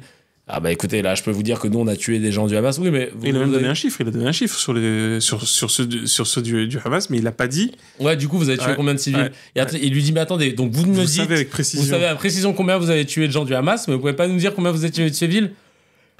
Écoutez, et là, tu vois, les mecs et tout, ils sont pas... Parce que ça, technique anglo-saxonne, parce que je pose une question, si tu me réponds pas, je te la repose. En France, je pose une question, tu réponds pas, je pose mon autre question. Ça me rend ouf, ça. C'est un truc de ouf. C'est pas du journalisme. Littéralement. Mais la plupart des journalistes en France, quand ils font des interviews, ils sont médiocres. Et c'est pour ça que tout le monde a encensé, je me rappelle, Anne-Sophie Lapix, quand elle avait juste fait le job face à Marine Le Pen, mais elle avait juste fait le job.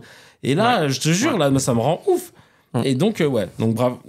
Donc, la propagande, déjà, c'est son origine, son actualité, quels sont ses réseaux, dites-nous tout. Son projet. Non, mais déjà, formellement, parce que c'est vrai que des fois, on voit pas mal de ressources sur la question de la propagande.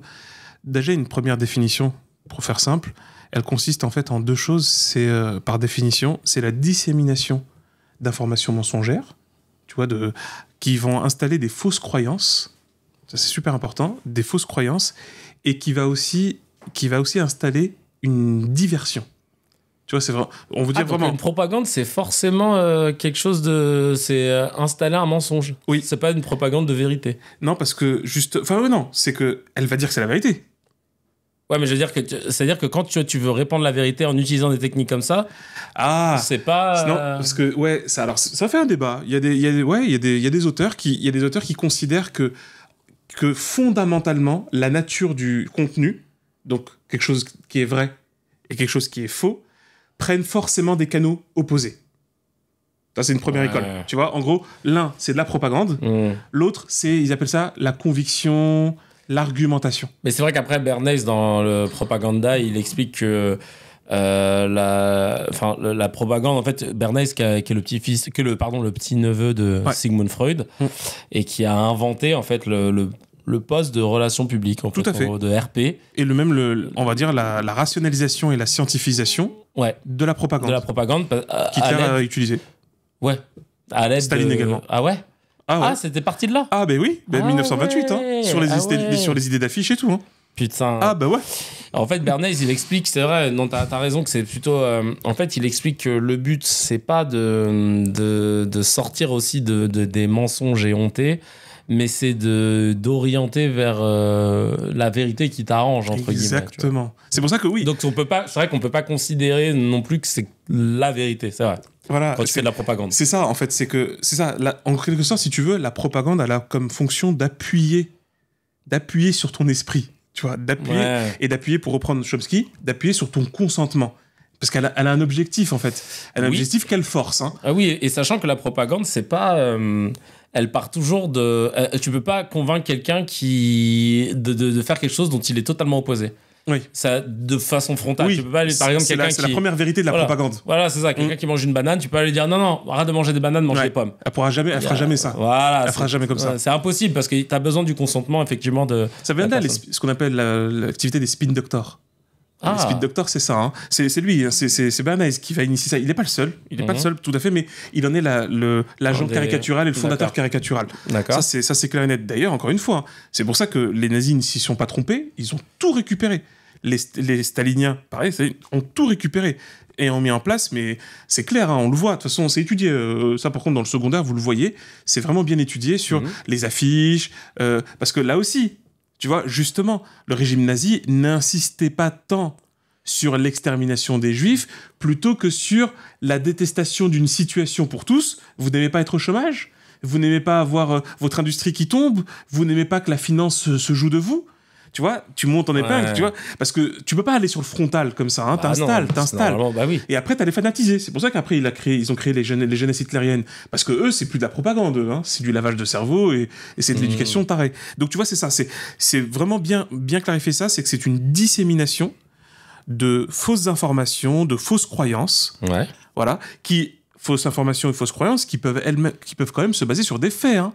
Oui, bien sûr. Hein, tu vois, ça c'est c'est pour important, qu'on comprenne exactement. C'est même mieux Oui. quand ça se base sur des faits, tu vois. C'est encore plus convaincant. Ouais. Exactement. Et qu'il y a aussi, donc c'est l'autre volet, qui va agir par diversion. Qui va beaucoup procéder par diversion. Ça, par exemple, c'est la société de Bernays. Ouais. Tu vois, c'est vraiment le truc de la diversion. C'est ouf, hein. Oui, parce que, par exemple, en gros, on pourrait lui concéder sur le truc des clopes. Ouais. On pourrait dire qu'il ne sait pas réellement que c'est nocif pour la santé. Tu vois, il a pas tous les travaux, les recherches de médecins, donc lui, il sait pas. Mais donc, qu'est-ce qu'il va faire ? Il va pas te dire tout de suite que c'est bon pour la santé, mais il va te détourner l'attention du fait que ce soit nocif. Tu vois, c'est ça la stratégie, c'est une vraie stratégie de diversion. Oui, il va pointer les aspects positifs, ou alors... C'est pour ça qu'on se permet, je sais que c'est pas facile, mais c'est pour ça qu'on se permet de dire que le bal de l'horreur là, de BHL, c'est de la diversion, c'est de la propagande. Ouais, bien sûr. Parce qu'en gros, moi je veux bien t'écouter sur ce drame réel, concret et existant qu'est l'antisémitisme. Mais dans ce cas-là, c'est étrange. Tu sais quoi ton rapport aux enfants qui meurent en fait là à Gaza ? C'est quoi ton rapport ? Parce que je crois que t'en as jamais parlé. Voilà. Et que même quand t'en parles, tu l'euphémises. Tu le minimises et tu le mets même quasiment en contrebalance. Parce que c'est quand même lui qui a sorti cette phrase dans le truc du nez du CRIF de on ne lutte pas contre un incendie aux 3/4 et on laisse brûler le dernier quart pour parler de l'opération sur Rafah. Ouais. C'est quand même ce qu'il a sorti. Et puis, il avait pas dit un autre truc aussi, Morad, sur la colonisation. En parlant de la Cisjordanie, il a dit oui, la colonisation, c'est quoi ? C'est 3-4 tentes.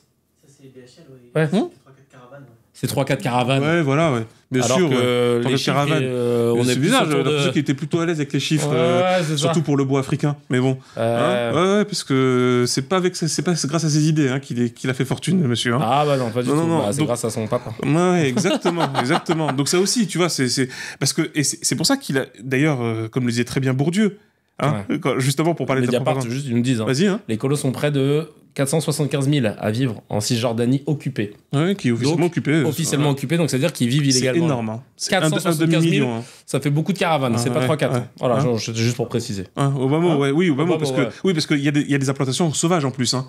C'est pour de vrai. Hein. Bref. Et donc, justement, la propagande a vraiment ces registres-là. Et c'est d'ailleurs super intéressant. On le retrouve dans d'excellents... par exemple, là, Crise et violence politique.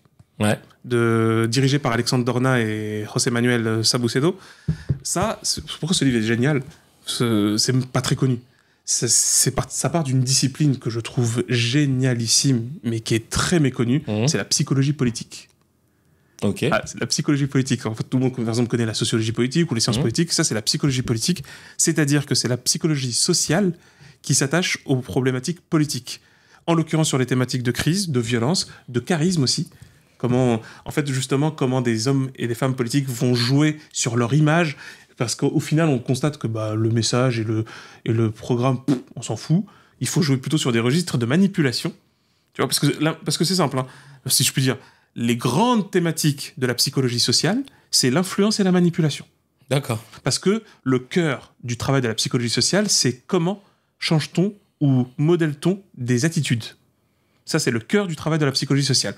En gros, pourquoi des gens font ce qu'ils font à l'échelle sociale. D'accord, ça rejoint en plus ce que Bernays disait aussi. Mais oui, mais clairement. D'ailleurs, qu'est-ce que disent les psychologues sociaux ? Ils disent que les puissants, les grandes fortunes, les armées, les États lisent vraiment les études scientifiques sur ces sujets-là. Tu vois, ils lisent Bernays, ils lisent même la fabrication du consentement de Noam Chomsky et de Herman, si je dis pas de Herman. Ils lisent tout ça, ils lisent le neuromarketing, ils lisent les traités de marketing, ils lisent les traités de manipulation, mais ils les utilisent. Et le problème, c'est que les populations ne les lisent pas. Donc, en fait, ils se font avoir parce qu'ils n'ont pas les recettes, ils n'ont pas les clés. Et donc, la propagande, c'est ça. D'ailleurs, c'est sournois. Hein. C'est sournois, même quand c'est martelé. C'est sournois. On le voit, en fait, avec le principe de comme elle le disait, une universitaire belge, si je ne dis pas de bêtises, elle disait dans une interview, il faut que je retrouve son nom, elle disait dans une interview, elle expliquait très récemment les recettes de la propagande. Et elle parle beaucoup de la question de la propagande de guerre. Parce que oui, comme le dit Alexandre Dorna, la propagande, c'est une violence. Ah. Ouais, c'est une violence. Ah, il le reconnaît comme ça. Ouais, c'est une violence parce que justement, elle va fabriquer ton consentement en le martelant. Tu vois? C'est ça le truc. Parce que même lorsque Barney, ça a l'air plus gentil. Oui, parce qu'il peut pas tirer une balle dans le pied de son business. Faut comprendre que lui, il est publiciste. C'est ça. Il crée d'ailleurs. Les agences de relations publiques. Donc là, il décrit juste comment il met en place le truc et tout, mais il peut pas dire que c'est que de la merde, tu vois. Oui, voilà. Mais pourquoi lui, justement, c'est un peu sournois en fait, parce que. D'ailleurs, heureusement qu'il y a la préface. Oui. Qui est très éclairante. Ouais. Trop bien. Parce qu'elle resitue bien le truc, parce que sinon, effectivement, si tu lis direct le livre, oui. tu dis, oh, c'est bien. Oui, c'est mignon. Mais voilà, c'est plein de bonnes intentions. C'est ce qu'on appelle l'enfer est pavé de bonnes intentions. Le registre, c'est ça. C'est que pourquoi c'est violent? Parce qu'en fait, ça va fabriquer ton consentement, ça va le marteler, et ça va jouer en fait sur des registres de manipulation où concrètement, en fait, on va endormir tes défenses intellectuelles. Tu vois? Parce que, par exemple, quand il utilise... là, par contre, c'est de son idée. C'est connu comme étant son idée. Le fait que comment je fais pour valoriser une pièce de théâtre, quand il a pris l'exemple de la pièce de théâtre, je vais sur une thématique qui était taboue, donc ça semblait positif, c'est intéressant. C'était sur une thématique qui était liée, je crois, à la sexualité. À la sexualité, un homme qui avait trompé sa femme et qui avait eu une maladie sexuellement transmissible, voilà, c'est ça, et qu'à l'époque, les MST... surtout aux States. Non, on en parle des années 20, là, donc c'était toujours un problème des années 70, donc c'est pour te dire. Et justement, donc après, qu'est-ce qu'il fait? Et c'est ça qui est malsain. C'est ça que les scientifiques disent, ça c'est malsain. C'est qu'il crée de toutes pièces une association des médecins de la santé, machin, tu vois, qui, eux, vont faire une sorte de colloque, une revue, pour dire oui, etc. En fait, c'est ça qui est pas bien. Tu vois, en gros, c'est ce que disent les chercheurs. Ils disent, mais t'es pas obligé de faire ça. T'aurais juste dû valoriser les travaux que font les chercheurs sur la question. Non, lui, il a décidé de créer une fondation. Voilà, exactement. Qui ensuite, ça met des billes. Ça a financé la pièce et tout. C'est ça. Mais c'est comme un truc tout bête... Pareil, en fait, en gros, Bernays, si je devais résumer dans Propaganda, il explique comment tu influes la vente d'un produit ou la propagation d'une idée en allant chercher en ayant une vision horizontale. En gros, à un moment, il se dit, par exemple, les gars se disaient comment on fait pour vendre plus de valises. Pour vendre plus de valises, on va aller voir les compagnies de train et les compagnies et les avions et les compagnies aériennes, machin, et disent, en fait, ce serait cool que vous ayez plus de place pour mettre les valises, parce que sinon, quand il n'y a pas assez de place, on les abîme, machin, etc. Et donc, les gens, en fait, eux, ils se diront, si, il y a plus de place, si vous faites des promotions, regardez, aujourd'hui, vous pouvez mettre des valises de tant de capacité, machin, là. Ils se diront, c'est cool, dans cette compagnie, je peux avoir des grosses valises, donc je serai plus contraint de venir qu'avec mes sacs, mes machins, et ainsi de suite. Vous favorisez, en fait, d'aller voir tous les acteurs différents, alors qu'on parle d'une valise, et d'aller voir tous les acteurs qui sont liés plus ou moins à la valise, donc dans les zones ferroviaires, machin, là, pour leur dire, vous nous faites en sorte que on puisse bien mettre, qu'il y ait plus de place pour les valises, etc., etc. Comme ça, les gens vont acheter mes valises, et donc ils vont plus voyager dans vos compagnies, parce qu'ils se diront, je sais que quand j'achète ma valise, il y a la place pour la poser. En fait, lui, il fait que des trucs comme ça, où en fait, tu te dis, il est trop fort, le gars. T'as une entreprise qui vend de la soie, elle est en galère, machin, parce que là, c'est plus trop à la mode. Alors vas-y, on va faire un conglomérat de vendeurs de machin. On va en France, parce que c'est le lieu de la mode. Par contre, faut de l'oseille, quand il fait, c'était des propagandes à l'ancienne, on est dans les années 20, mais en gros, il te dit, on va voir des créateurs, on leur dit par contre la soie c'est le truc qu'il faut utiliser, machin, les créateurs font porter ça à des mannequins, et ensuite il y a des revues presse, et derrière ton fabricant de soie, il en vend plus, mais c'est que des trucs comme ça, c'est dingue. C'est de la tromperie scientifiquement organisée. Ouais. Tu vois, c'est vraiment ça. Et c'est pour ça que quand on parle de spin doctor, c'est vraiment ça, c'est que on va découvrir que finalement on peut utiliser et exploiter la psychologie et la sociologie, justement à des fins consuméristes, à des fins mercantiles, à des fins lucratives, pour gagner plus d'argent. Sauf que, t'imagines bien, justement, c'est parce que c'est précisément ce qui s'est passé, déjà ça a envahi l'économique, et ensuite, ça a débordé sur le politique, qui s'en est complètement saisi. Et c'est pour ça que, par exemple, t'as quelqu'un comme Jean-Léo Beauvois, j'en avais déjà parlé de ce livre-là, mais il est trop bien.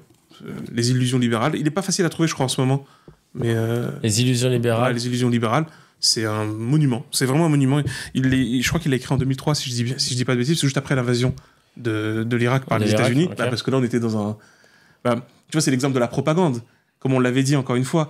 C'est que pourquoi la France, elle n'a pas joué dans la cour propagandiste des États-Unis face à l'Irak? Parce qu'on a fait le veto et qu'on était contre cette invasion. Mais sinon, pour la guerre du Golfe, on l'a fait. Ah, la France avait posé le veto à l'ONU. Ah oui, c'est le veto de la France. Hein. Tu sais que même la Russie n'avait pas fait le veto.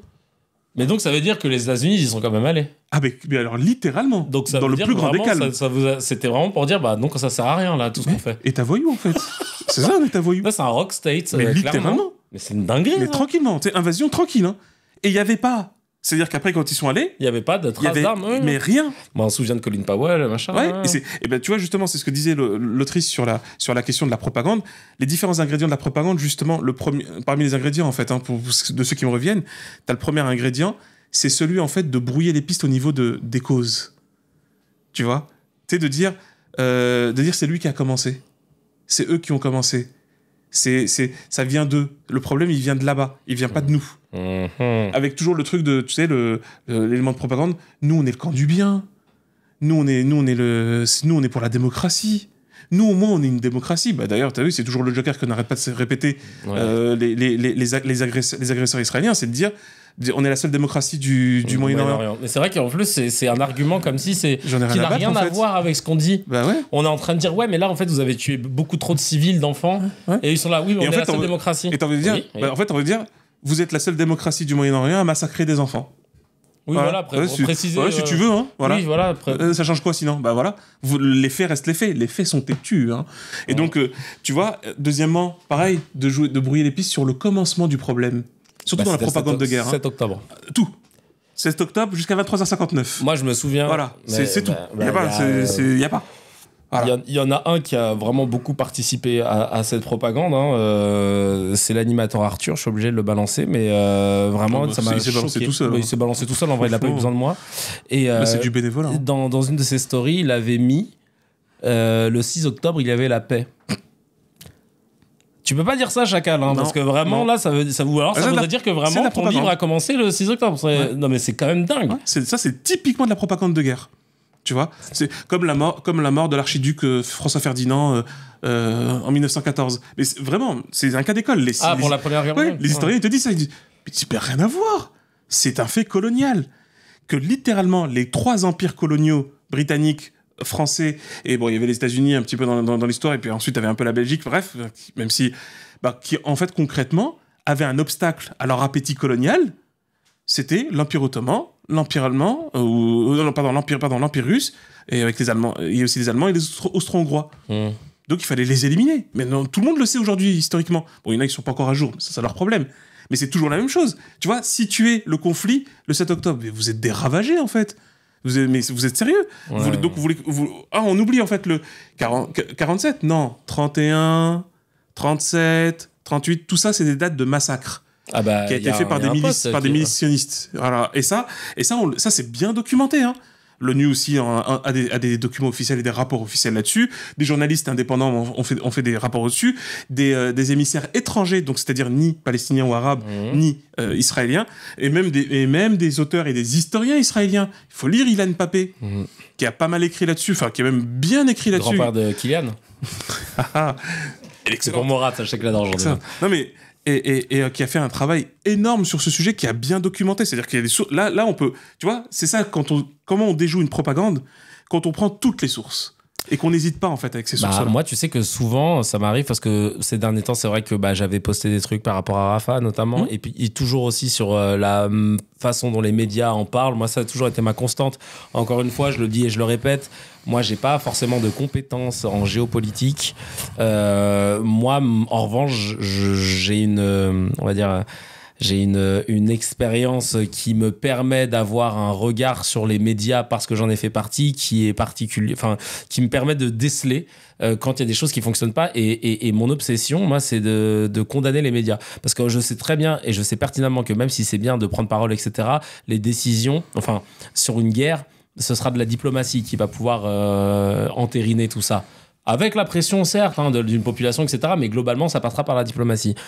En revanche, la propagande médiatique, à mon niveau, avec ma notoriété, mon niveau de notoriété dans le milieu médiatique, parce que c'est ce que j'expliquais souvent aussi à des gens, je suis suivi par des journalistes, des producteurs de télé, des animateurs, des animatrices, etc. je peux dire des choses qui potentiellement peuvent résonner. Parce que je les vois, moi, les journalistes qui likent certains de mes posts ou qui ne les likent pas, etc., ou qui les ont vus et tout, je le vois. Donc je me dis, putain, moi, à mon niveau, c'est ça que je peux faire. Parce que souvent, les gens se disent, à mon niveau, qu'est-ce que je peux faire ? Chacun doit faire ce qu'il peut dans son champ d'action, comme le disait Alpha One. Et donc, moi, là, ce que je vois, c'est qu'il y a des médias qui jouent le jeu de cette propagande. Je ne sais pas si c'est ça, c'est une vraie question. Est-ce que...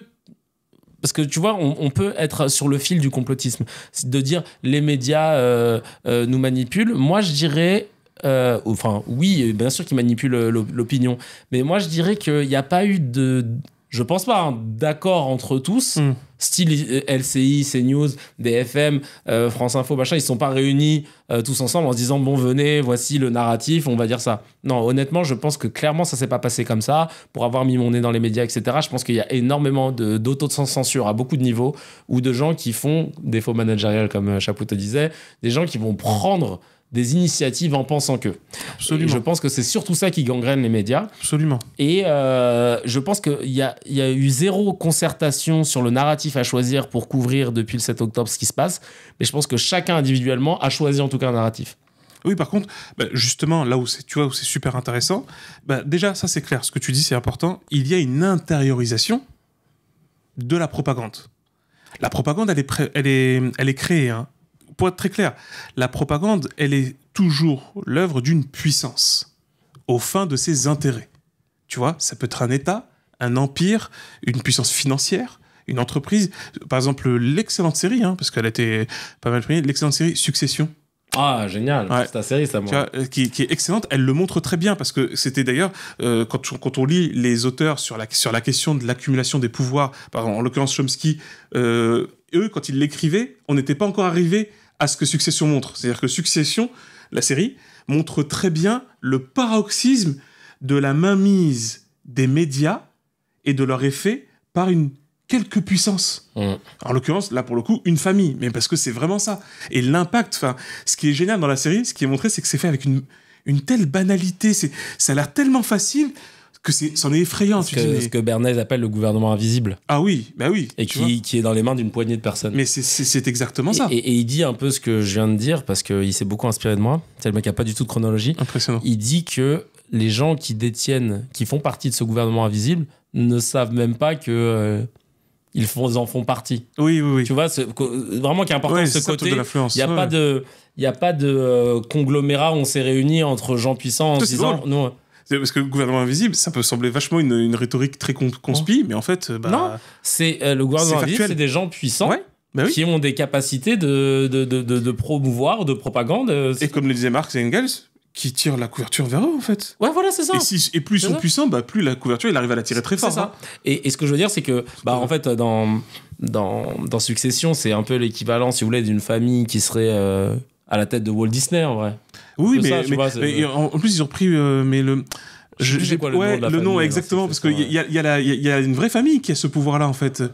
Murdoch, oui, voilà, Murdoch. Ah, mais Murdoch, oui, l'Empire Murdoch. C'est exactement ça, c'est basé sur ça, ouais. C'est une dinguerie. C'est les Roy. Voilà. Un truc, c'est les Roy. C'est l'Empire Murdoch. C'est vraiment ça. Ah oui, c'est ça. Ouais. Directement inspiré d'une personne réelle, le milliardaire Rupert Murdoch. Une des plus grandes fortunes de la planète. Et c'est ça. Et justement, on a constaté que c'était pas simplement une fortune. On a constaté qu'en fait, il tenait... Mais les médias, et ça a vraiment un impact. Ouais. Quand tu vois à l'échelle de la famille, c'est pour ça que j'aime bien cette série. Elle est un peu longue pour certains. Elle est incroyable. Elle a plein de longueurs, mais en fait, tu remarques que c'est juste quelques personnes qui tiennent dans une pièce, qui ont un impact cosmique sur des millions. Ben oui. Sur le retard de l'information, sur sa maladie, etc. Comment tout le monde attend le feu vert, cette banalité avec laquelle il paye, il lâche l'argent ou il retient. Enfin, c'est incroyable. Mais cette facilité avec laquelle il se déplace en hélicoptère. Ouais. C'est ça qui m'a marqué. Moi, les deux choses qui m'ont marqué, il y a à survivre. Hein, c'est il n'y a pas de coque sur leurs iPhones et vraiment l'hélicoptère, c'est dès qu'il y a une galère. C'est pas mal ça. C'est important, ça. Non, Pour c'est moi, c'est important. un signe de richesse. Ah, mais énorme, énorme. Ah, bah oui. Jamais, en fait. T'es ni vide, ni rien. Bah, j'avoue, alors, je sais pas si j'ai glow up sur mon compte en banque, mais je ne mets plus de. Ah, moi, j'ai plus qu'une coque, là. J'ai un blindage. Mais non, mais c'est pourquoi? C'est parce que sur les derniers iPhones, ils sont en titane derrière. C'est ce qu'ils ont ça dit, ne ouais. se raye pas, mec. Je l'ai fait tomber plein de fois, je te jure, ça se raye pas. Non, en vrai, c'est l'idée de me dire, je paye 1400 balles pour un téléphone et je suis obligé de le cacher alors qu'il est beau. Je trouve ça con, alors je fais attention. Alors, par contre, j'ai protégé l'écran et les objectifs. Consommation illusoire, mais ouais. Ouais, c'est de la merde. Mais ça aussi, d'ailleurs, c'est intéressant. C'est ce que dit très bien Beauvoir. Il dit qu'on est même dans l'illusion de consommer.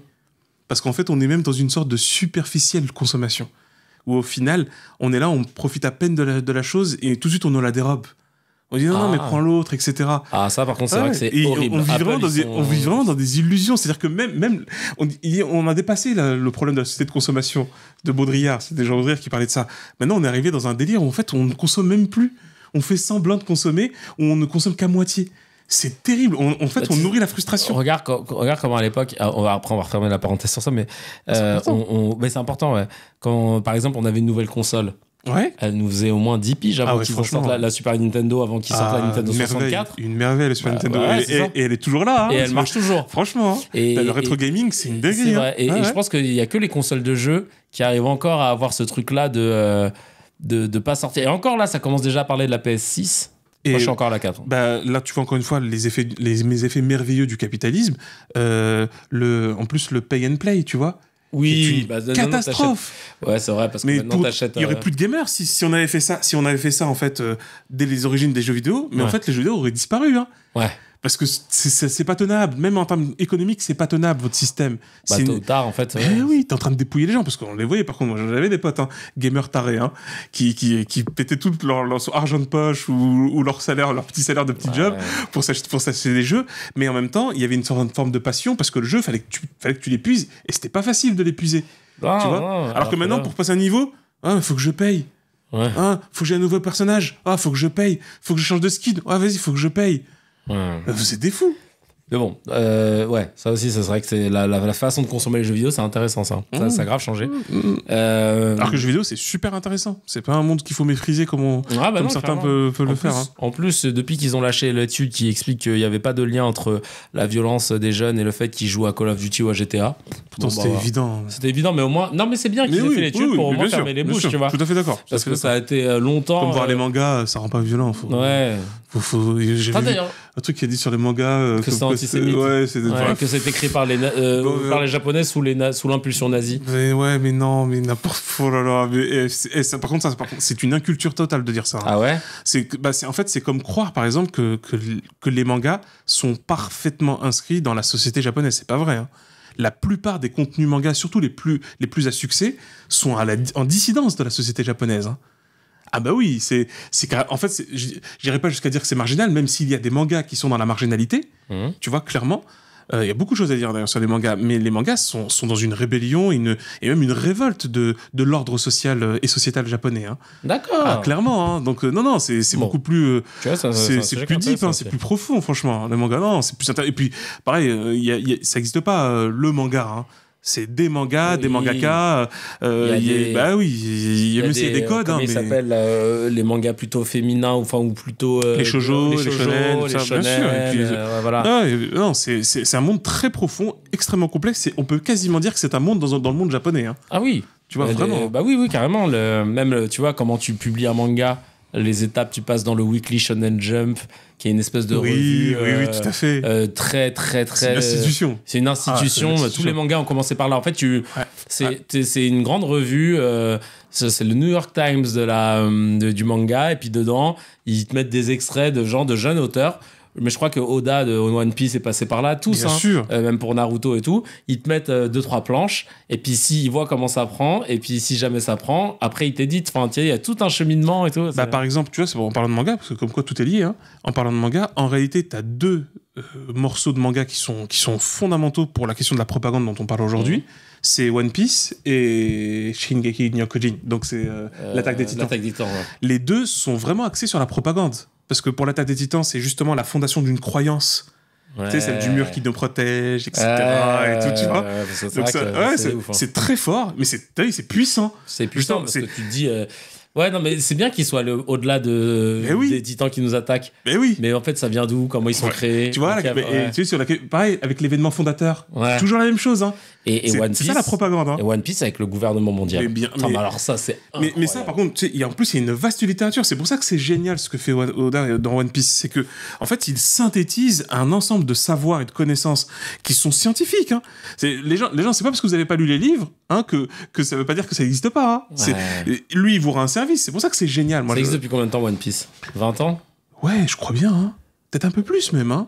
One Piece, il faut savoir. Ouais, Alors, juste pour ceux qui c'est connaissent pas ma génération. Donc, ouais, Ouais. c'est. 97. Eh ben ouais. Bah ouais. En fait, en gros, One Piece, pour ceux qui Tu sais, on connaissent commence pas... à devenir trop vieux, nous, quand ça, Ouais, quand de ça- ouf. tu vois, Ah, c'est toujours pas fini la soirée contre l'antisémitisme là. ça finira jamais. En fait. Je crois qu'il y a encore le même mec qui parle. Non, je regarde là, c'est Yvan Attal. One Piece, en gros, c'est la quête de Luffy, un jeune pirate qui veut Monkey devenir le roi D. des Luffy, pirates. ouais. Et qui est Monkey D. Luffy et qui cherche à devenir le roi des pirates. Mais il y a 1000 histoires à l'intérieur et il y en a une qui, à mon sens, est ultra intéressante. C'est celle du gouvernement mondial. C'est le gouvernement qui gère, d'accord, c'est le gouvernement mondial. Là, on va dire qu'il n'y a qu'un seul un gouvernement pour toute la planète One Piece. Et en fait, le gouvernement mondial, il a, en fait, dans l'équipe de Luffy, à un moment, il va récupérer une nana qui s'appelle Nico Rubin ou un truc comme ça. Enfin, bref. T'es en train de me spoiler gentiment, mais vas-y, continue. Vas-y, tranquillement, vas-y. Elle Pas, arrive très vite. je vais elle pleurer arrive du très sang, mais vite. c'est Non, pas elle grave. arrive très vite. Et en gros, elle fait partie d'une île où il n'y a que des historiens. Oh, le truc de ouf. D'accord? Il n'y a que des historiens. Non, Mais sauf que rien que l'idée, elle est ouf. sauf que son île, elle a été décimée par le gouvernement Eh mondial. bah ouais. Et ouais. Et ils ont quoi dans cette île? Cette particularité pour tous ceux qui sont là, c'est qu'ils savent lire les cunéiformes, des lettres anciennes, d'une civilisation ancienne, et ils sont très peu à pouvoir les lire. Et en fait, ce qui se passe, c'est que dans One Piece, le gouvernement mondial a retiré plusieurs années d'histoire. Ouais, Ils ont arraché les pages, ils ont effacé, et c'est pour ça qu'ils ont décimé les historiens, parce qu'eux, ils étaient en connaissance de cette histoire-là. Et elle, en cherchant à retrouver les cunéiformes, elle veut essayer de recomposer l'histoire manquante qui a été arrachée par le gouvernement mondial. Mais c'est pas un truc de ouf. Ouais. Ça fait écho à plein de choses. C'est impressionnant. Ça fait écho franchement, à c'est très profond. l'obscurantisme, Non, mais à, c'est ça les ferments de la comment ça s'appelle, aux propagande. autodafés d'Hitler. Exactement. d'Hitler, Et ou même alors même de l'Église. Oui, bien sûr. Ouais. Absolument. L'Inquisition. L'Inquisition, ils en ont J'ai brûlé du mal avec des ça. bouquins. Ouais, bien sûr. La fameuse révolution culturelle en Chine, qui était terrible aussi, où on a commencé à attaquer des chercheurs, etc. Toute la culture du passé. Même en Libye, il y a eu ça à un moment donné. Ouais, le Kadhafi, il avait fait ça. Hein. Tu sais que Kadhafi était tellement loin. Imagine-toi, mais ça les Libyens ne l'ont pas oublié. Hein. Il y a une grande figure de la résistance libyenne face aux Italiens fascistes. Ok. C'est vrai que c'est l'Italie, le seul moment où ils ont tenté un move. Vraiment. Ouais, puis bon, ils l'ont foiré. Ouais, ils l'ont foiré. Tu vois, à peu près comme beaucoup de choses, mais comme leur voiture. En tout cas, à exception de la Ferrari peut-être, mais en tout cas, et donc tu sais, ils ont capturé un bonhomme de 72 ans quand même, hein, qui était les armes à la main. Hein. Donc Romain Mortal, le résistant. Qui était allé dans la forêt, dans le désert, exactement. On l'appelait le lion du désert. Dans l'excellent film Le lion du désert de Mostafa Akkad, le réalisateur égyptien. Et en fait, avec Anthony Quinn dans le rôle de Romain Mortal. Donc incroyable. T'as les photos, tu regardes Anthony Quinn, tu dis incroyable. Dinguerie. Non, mais un acteur de fou, personne n'a Anthony Quinn. Et en fait, donc, il se fait exécuter par les Italiens, ce qui va en fait donner un deuxième souffle à la résistance, qui poussera en fait les Italiens à quitter plein de territoires, et ça facilitera aux Britanniques et aux Français de reprendre le territoire à un moment donné pendant la Seconde Guerre mondiale, avec justement la bataille de Bir Hakim et la bataille de El Alamein, qui se trouvent en fait dans les territoires libyens, et même Koufra. Mais bon, ça c'est encore un autre sujet. Donc, un héros de la résistance libyenne, tu vois, une figure emblématique, parce qu'en plus c'était quelqu'un de pieux, d'apaisé, etc., qui enseignait aux enfants en fait la compréhension de l'arabe et du Coran.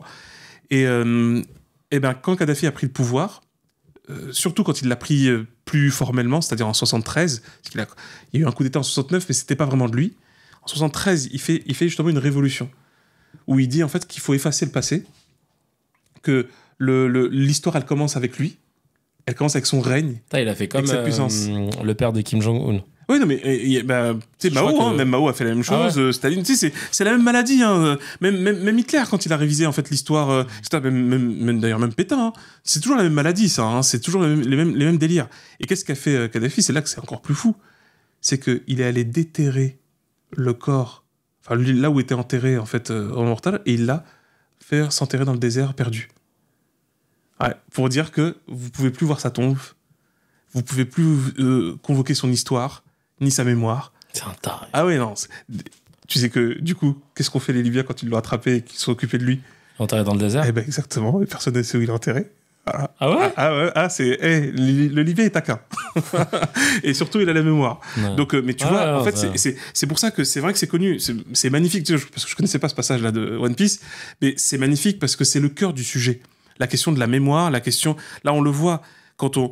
Pourquoi il faut lire autant que possible, ou en tout cas écouter les interviews, parce qu'il en donne, de Yohan Chapoutot, sur la question justement du nazisme, et parce qu'on parle d'histoire contemporaine, hein, c'était hier. Hein. Ouais, c'est ça. Et quand il vous explique que, par exemple, que l'un des grands dignitaires nazis, SS, hein, SS, attention, parce que ça aussi, c'est super important, l'armée allemande n'était pas intégralement nazie.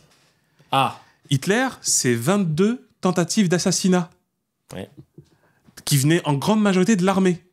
Je dis pas que c'est des anges l'armée, c'est pas ce que je suis en train d'expliquer. C'est qu'ils n'étaient pas tous d'accord. Hein. Ouais. Et parce que tout le monde le sait, l'armée allemande et même les Allemands n'étaient pas tous nazis. Il y avait un élément favorable, ça on le montre très bien. D'ailleurs, Chapoutot l'explique super bien quand il explique que les capitalistes industriels allemands et les grandes fortunes étaient très nazis.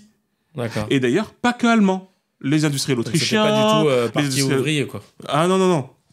Contrairement à ce qu'il raconte toujours aujourd'hui là, pour les nouveaux aspirants à l'aventure nazie, les grandes fortunes françaises, c'était vrai ça, ce truc de plutôt Hitler que le Front populaire. Cette phrase, elle existait en France, hein. C'est ce qui ça a été répété. En Grande-Bretagne, n'en parlons pas. Aux États-Unis, pareil. Tous les grandes fortunes disent, il est bon lui. Il est excellent, Hitler. Non, mais vraiment, Chapoutot te le montre très, très bien. Et d'ailleurs, et ça, de nombreux chercheurs, comme justement Dorna en parle également, Beauvois en parle également, Milgram, lui aussi en parle, qu'en réalité, malheureusement, et c'est vraiment un constat que fait la science historienne, sociale, psychologique, etc., c'est de dire que le nazisme c'est la modernité. Elle est dans la modernité. Il n'y avait pas plus moderne que le nazisme. Et cette modernité, elle continue. Je reviens sur le cas qu'analyse très bien Chapoutot. Un grand dignitaire SS, un chef SS, qui, d'ailleurs, à la différence, il le dit très bien, il fait bien de le remarquer, à la différence du gouvernement actuel en France, était très compétent. C'était un docteur, etc., d'université, et il fallait y aller dans les universités allemandes, hein, comme les universités européennes à l'époque. C'était balèze. Hein. C'est pas comme incapable de valider une deuxième année de droit à SAS, Attal. Donc, voilà, incapable. Et donc, mais parce que c'est tous des incapables, hein, c'est des vrais nuls. Hein. Bardella aussi, en vrai. Mais tous, des nuls. Mais ça se voit. Non, mais de toute façon, ça se voit, il n'y a aucune profondeur. Il n'y a pas le début d'un commencement, d'un iota de profondeur. C'est en termes de projet, comme en termes d'idées, comme en termes d'action. C'est que des phrases toutes nulles, en fait, qui sont... On va revenir sur Attal après par rapport à qui sont aussi tièdes que du marketing nul, en fait, qu'on fait même pas en début d'école de commerce. Ouais. Et justement, donc t'as un chef nazi, c'est un général. Lui, il monte comme général des SS, c'est un truc. Hein. Mais là, t'es carrément bien adoubé au niveau du nazisme. Étrangement, la libération a lieu, comme on dit, soi-disant. Il va faire une courte peine de prison de 4-5 ans pour bonne conduite. Il va sortir et il va fonder les premières écoles de commerce d'Allemagne, de l'Allemagne de l'Est, de l'Ouest. Et à ce moment-là, il va créer une discipline, le management. C'est pas le seul, c'est pas le premier, mais il va vraiment avoir une influence sur le management de fou. Non mais attends, c'est dingue, il passe c'est un général... SS, un général SS. Et il a fait 3 ans. Ouais, un truc, tu sais, mais il a même pas fait 10 ans. Et il sort, bonne conduite, tranquille, il va être sa première campagne de marketing et de management, c'est pour Porsche, au passage, hein, tranquillou. Et là, en fait, son modèle influence toutes les grandes écoles de commerce qui adorent ce modèle-là et qui vont le dupliquer. Il va finir dans ses bonnes années, hein, dans les années 2000, dans un jubilé où tout le patronat allemand actuel, hein, qui le félicite pour tout l'apport qu'il a apporté. Qu'est-ce qu'il a fait aussi, par contre ? Quand il a fait ses écoles de commerce, c'est lui, hein, quasiment fondateur de plusieurs écoles de commerce. Ouais, j'oublie le nom à chaque fois. Je crois que c'est Ernest Huns, un truc comme ça. Huns, ouais, un truc. Ouais, moi l'allemand, j'ai du mal. J'ai souvent eu du mal, malheureusement. Ouais, moi j'ai pas allemand en plus. Mais peut-être que je me trompe sur le prénom, hein, donc voilà. Tant que je l'ai pas lu, parce que ça je l'ai pas lu, je l'ai entendu. Mais et donc en fait, et le gars, il invite ses potes, d'anciens dignitaires nazis SS, qui vont travailler dans les écoles également, qui vont publier des bouquins, qui vont faire des articles, qui vont avoir une bête de position, ils vont être reconnus comme des professeurs d'université, etc. Tu dis, bah, celui-là, ils sont pas censés être... Allez, si ce n'est pas puni, ce qui est déjà quand même abusé, banni de l'histoire, non ? Eh ben non. Et c'est là que tu comprends, en fin de compte, et c'est ce que dit Chapoutot, bah, en fin de compte, 45 n'a pas eu lieu. Dans le sens, c'est qu'il n'y a pas eu la fin de tout ça, la fin de la bête immonde. Non. Ils se sont dit, ah bah c'est mal de tuer des juifs, bon bah on tuera d'autres personnes alors. C'est pour ça qu'on parlait de la colonisation, tu vois. Mais qu'au final, la colonisation continue, l'esprit impérialiste continue, l'esprit de domination continue, parce qu'il faut lire la rhétorique, il faut voir la rhétorique nazie, justement, l'espace vital, sur des considérations, comme le dit très bien Dorna, justement, sur le chapitre dédié au génocide, c'est pratiquement une forme d'économie, le génocide.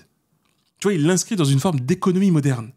C'est-à-dire, celle de se dire, j'ai un lieu, je veux m'établir, il y a quelqu'un qui me dérange là. Il y a quelqu'un, il a rien à faire ici. Il y a un groupe là, j'ai pas envie qu'il reste là. Bon, bah je l'élimine. C'est pour ça que les États-Unis sont très à l'aise avec les massacres que commet Israël en Palestine. Et c'est pour ça que pas mal de puissances occidentales sont très à l'aise avec ce sujet. Et donc, le truc, c'est quoi ? Eh oui, c'est pour ça que tu vois la question. Et il faut voir que le prolongement de tout cela va se faire à travers une propagande. Avec la guerre froide, nous sommes le camp du bien, l'axe du bien. Mais bien sûr. George W. Bush. Et c'est nous qui avons libéré l'Europe du nazisme. Bah déjà non, en fait, déjà c'est pas vrai, c'est absolument pas vrai. C'est davantage les soviétiques. C'est pas des anges les soviétiques, on soit bien clair. Le stalinisme, c'est de la merde. Hein.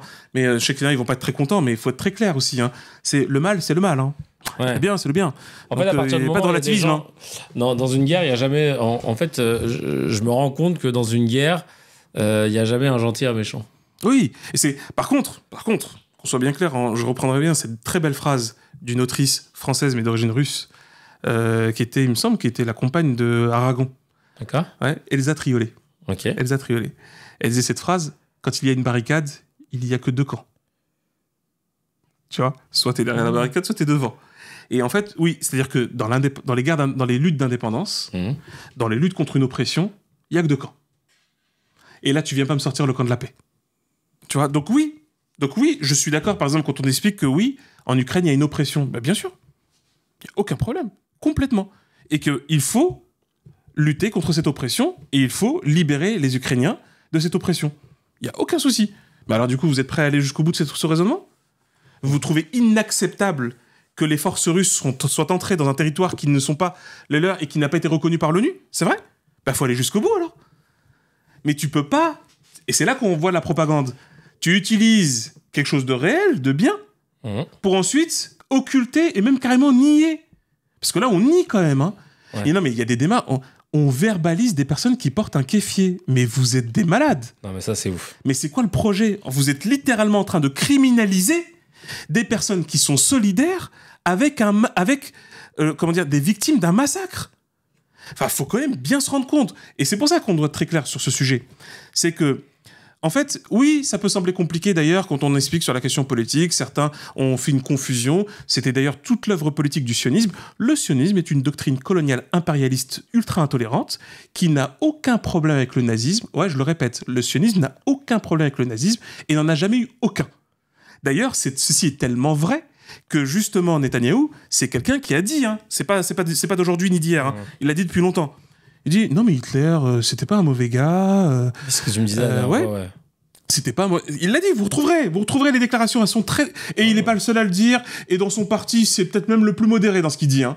Donc t'as des grosses dingueries qui sont dites dans son parti, le Likoud là. Et il y a pas que le Likoud. Faut aller voir le Chasse. Attention, il y a des gros dossiers. Parce que c'est la base du sionisme. C'est pas si surprenant que ça. Certains veulent essayer de trouver le sionisme fleur bleue, ce qu'on appelle le sionisme de gauche. Ouais, mais s'il a pu exister, il n'existe plus aujourd'hui. Franchement, il n'existe quasiment plus. Donc concrètement, le gars, il te dit, oui, qu'au final, non, c'est juste un arabe qui lui a dit de tuer les juifs. Ah bah forcément. Et ça, c'est, tu vois, propagande, la déshumanisation, déshumanisation de... ça date de 2015. Ah voilà. Netanyahou dit, Hitler ne souhaitait pas exterminer les juifs. Voilà. Il accuse le mufti de Jérusalem, Amin al-Husseini. Ouais, Husseini d'avoir soumis l'idée aux fureurs, provoquant lire des historiens. Voilà. Et ça, c'est de la propagande. Voilà quelqu'un qu'on a invité, à parler. Oui, parce que, au passage, je repensais, je suis presque certain les interviews dont tu as parlé, Assad et Poutine, ouais. il me semble que dans les deux cas, Ils n'avaient pas encore de mandat d'arrêt. et Ou- ils n'avaient pas commis ils n'étaient pas en guerre. En fait, Non, non, ils par n'étaient exemple, pas en guerre. Non, Assad non. ne faisait pas de massacre et Non. tu vois. Non, ouais, je Donc, confirme. donc ça aussi, mais ça, clairement. C'est-à-dire que non seulement le contenu de ce qu'a déblatéré Netanyahou, c'est de la propagande, mais l'invité, c'est de la propagande. Bah ouais. Tu comprends? L'inviter, le mettre de manière normale, le normaliser, c'est de la propagande. C'est normaliser un massacre. C'est normaliser un génocide. Car c'est effectivement un génocide. Dans toutes les définitions, en psychologie sociale, en histoire, en droit international, en sociologie, dans tout ce que vous voulez, ce qui est en train de se produire en Palestine est un génocide. Et on n'a pas besoin d'attendre 100 000, 200 000, 300 000, parce que là aussi, selon des estimations qui sont désastreuses par les Guillaume humanitaires. Ancel, ancien colonel Ouais. dans l'armée française. Tout à fait. Qui connaît bien le dossier du Qui Rwanda. connaît bien voilà, Par parce- exemple. et qui était analyste aussi. Il disait Ouais. que Parce qu'il était témoin pour le Rwanda, c'est pour ça que je dis ça. Pour le si génocide Tutsi au Rwanda. si je dis pas de bêtises, Guillaume Ancel, il a une capacité, enfin, il a son expertise. Guillaume Ancel, c'est sur l'analyse notamment de balistique, etc. Ouais. Donc lui, il est en capacité de te dire. Attends, je regarde son grade, que je dise pas de conneries. Et s'il a été lieutenant-colonel, voilà. Ouais, ça, Et donc, il a dit, moi, j'étais en capacité... Le mufti de Jérusalem, Sosie Ryan Gosling. Je sais pas s'il va avec une voir. certaine bavard, ouais. Et en fait, Guillaume Ancel, il expliquait que par rapport au nombre de tonnes de bombes qui ont été lancées, que ça, pour le coup, qui est documenté et référencé, Ah bah oui. et ben en fait, le nombre de morts ne peut pas être de 35 000, comme a indiqué actuellement, Malheureusement, ou de 40 000. ouais. Malheureusement. Malheureusement.